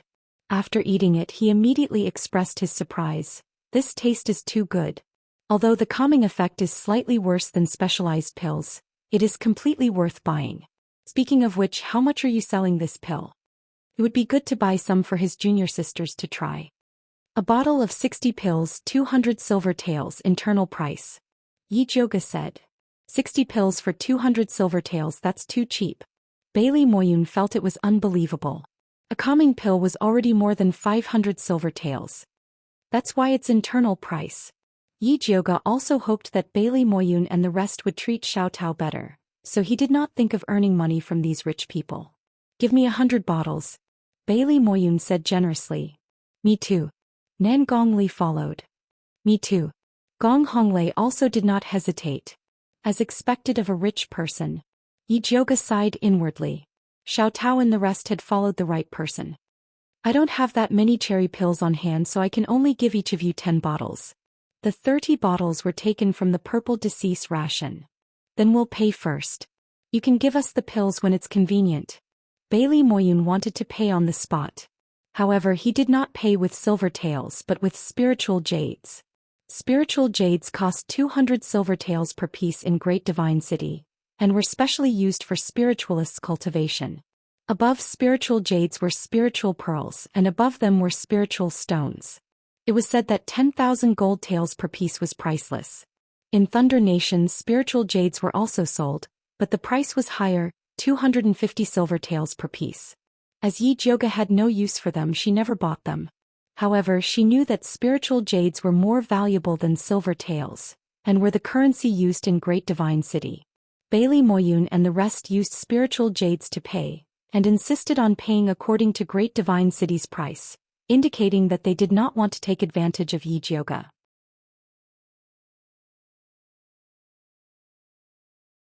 Yi Jioga knew that Bailey Moyun and the rest did not care about this small amount of silver taels, so she did not refuse. After completing the transaction, Yi Jioga, Bailey Moyun and Nan Gongli's relationship became much closer. Even Gong Honglei followed behind her, running back and forth in a very attentive manner. When Yu Lingjun saw this, her eyes turned red with jealousy and she said fiercely, "What a vixen! Not only does she have that handsome male bodyguard called Yizi, she also wants to attract bees and butterflies. How despicable! Lingjun, don't bother with that country bumpkin. She's tarnishing the reputation of our great sect," Lin Yanxi gently advised. "I'll teach her a lesson sooner or later," Yu Lingjun said fiercely. Lin Yanxi smiled even more gently and her eyes drifted towards Wang Haofeng. Wang Haofeng happened to meet her eyes, and they both understood the meaning in each other's eyes.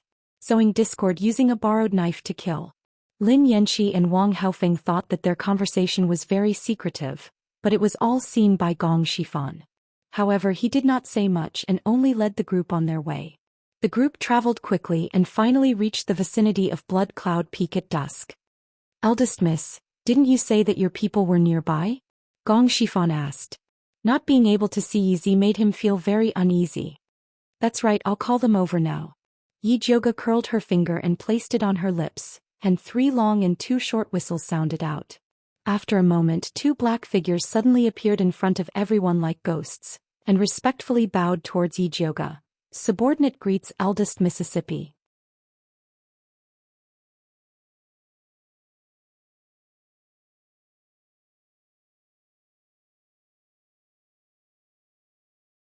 Chapter 247.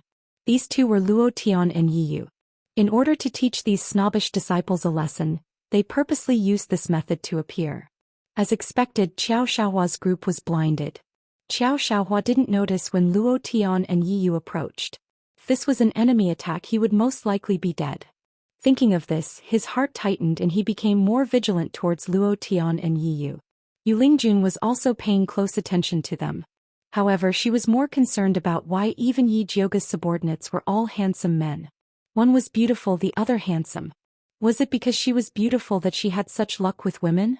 She really couldn't accept this. "Yi Yu, Luo Tian, you're here."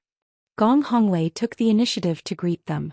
Although he didn't have much contact with these people in Alchemy City, he recognized them as Yi Jioga's capable assistants. "Young Master Gong." Yi Yu also greeted. Luo Tian nodded unfamiliarly. "You too, tell Grandmaster Gong about the current situation of Blood Cloud Peak." Yi Jioga went straight to the point. "Yes, Blood Cloud Peak has sent more people to patrol and the Grand Formation has been activated. If we want to enter before the blood lotuses are harvested, we can only attack.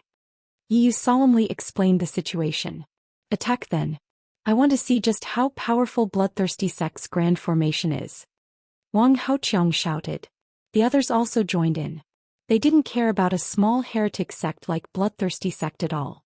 Gong Shifan knew that Wang Haoqiang was trying to sow discord. He glanced at Yi Jioge. Seeing that she didn't say anything, he said, "We'll talk about the Grand Formation later. Everyone set up camp and rest. Honglei, you're in charge of supervising. First Miss Luotian, you please come with me." With that he brought Yi Jioge, Luotian and Yi Yu to the side, clearly to discuss in secret. Seriously, Grandmaster Gong, what can't he say in front of us? He's so secretive, as if he and Yi Jioge are on the same side. Yu Lingjun complained. Exactly. Qiao Xiaohua also had a lot of complaints about this. Don't talk nonsense, my third uncle is just being cautious, Gong Honglei explained. Why don't you all look in the mirror and see what kind of face you have when you see young Lady Yi? Why would she tell you ingrates when she has insider information? Bailey Moyun said disdainfully. Bailey Moyun, don't speak as if you're not with us, Yu Lingjun said angrily. Who's with you? Bailey Moyun rolled his eyes at Yu Lingjun, then put his arm around Nangong Li's shoulder and said proudly, Ali and I are in cahoots. Nangong Li expressionlessly moved Bailey Moyun's hand away and went to help Gong Honglei set up camp. Li, you really don't give me any face. Bailey Moyun put on a sorrowful expression. Chirp chirp chirp. The master didn't cry and stood up to rub. Xiao Tao comforted him. Xiao Tao is still the best.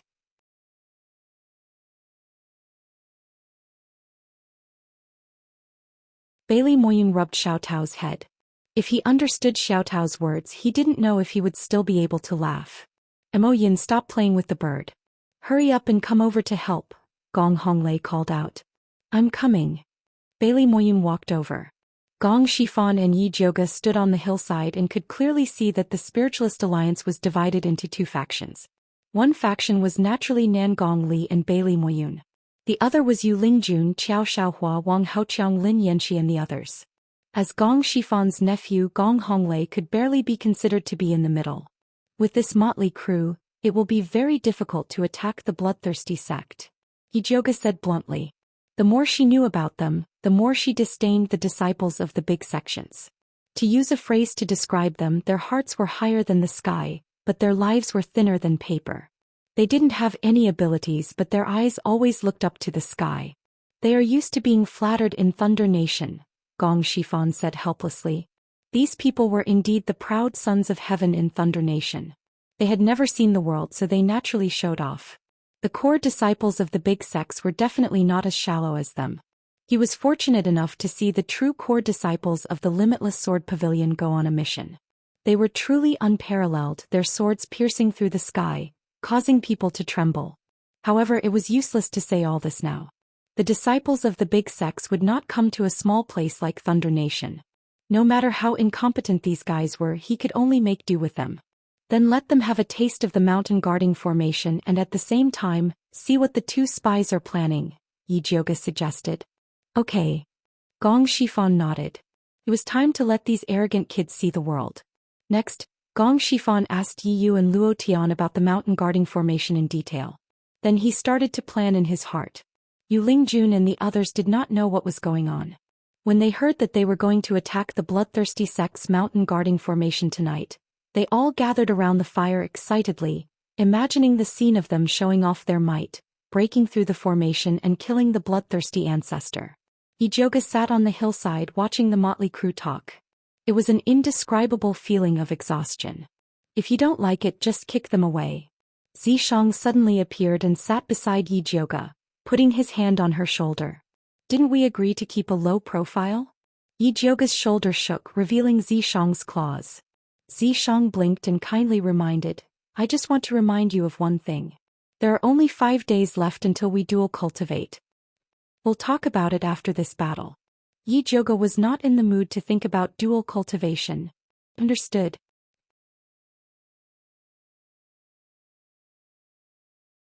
Zishang kissed Yi Jioge, then disappeared again. In Blood Cloud Mountain. Siyue lazily sat on a spacious chair and casually asked the bloodthirsty ancestor, "The people from the Spiritualist Alliance are here. What do you plan to do?" "Naturally, I will follow Elder Zhou Xian's orders and kill them all. When the time comes, I will need the great messenger's help," the bloodthirsty ancestor said respectfully. "Don't worry, ancestor.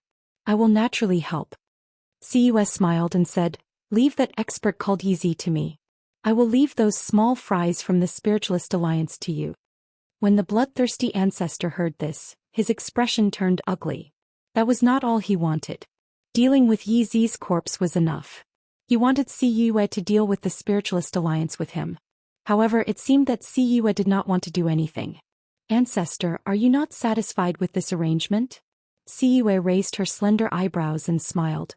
"Then we can do an exchange. You deal with Yizi and I will deal with the people from the Spiritualist Alliance." "Great messenger, you must be joking. How can I deal with Yizi? Only you can take him down." The bloodthirsty ancestor immediately put on a fawning expression. Even the intermediate spiritualist corpse could not take down Yizi, so there was no chance for him to do so. Moreover, such a powerful spiritualist, if he could completely kill it, it would be a good material to refine a corpse. When the time came, it would definitely be given to Elder Zhou Senator. No matter how active he was, it would be useless. It was better for him to guard his blood cloud mountain. You're tuning in to the Zhou Xian's Legacy YouTube channel. Don't forget to subscribe and join us on this journey to catch the most captivating stories.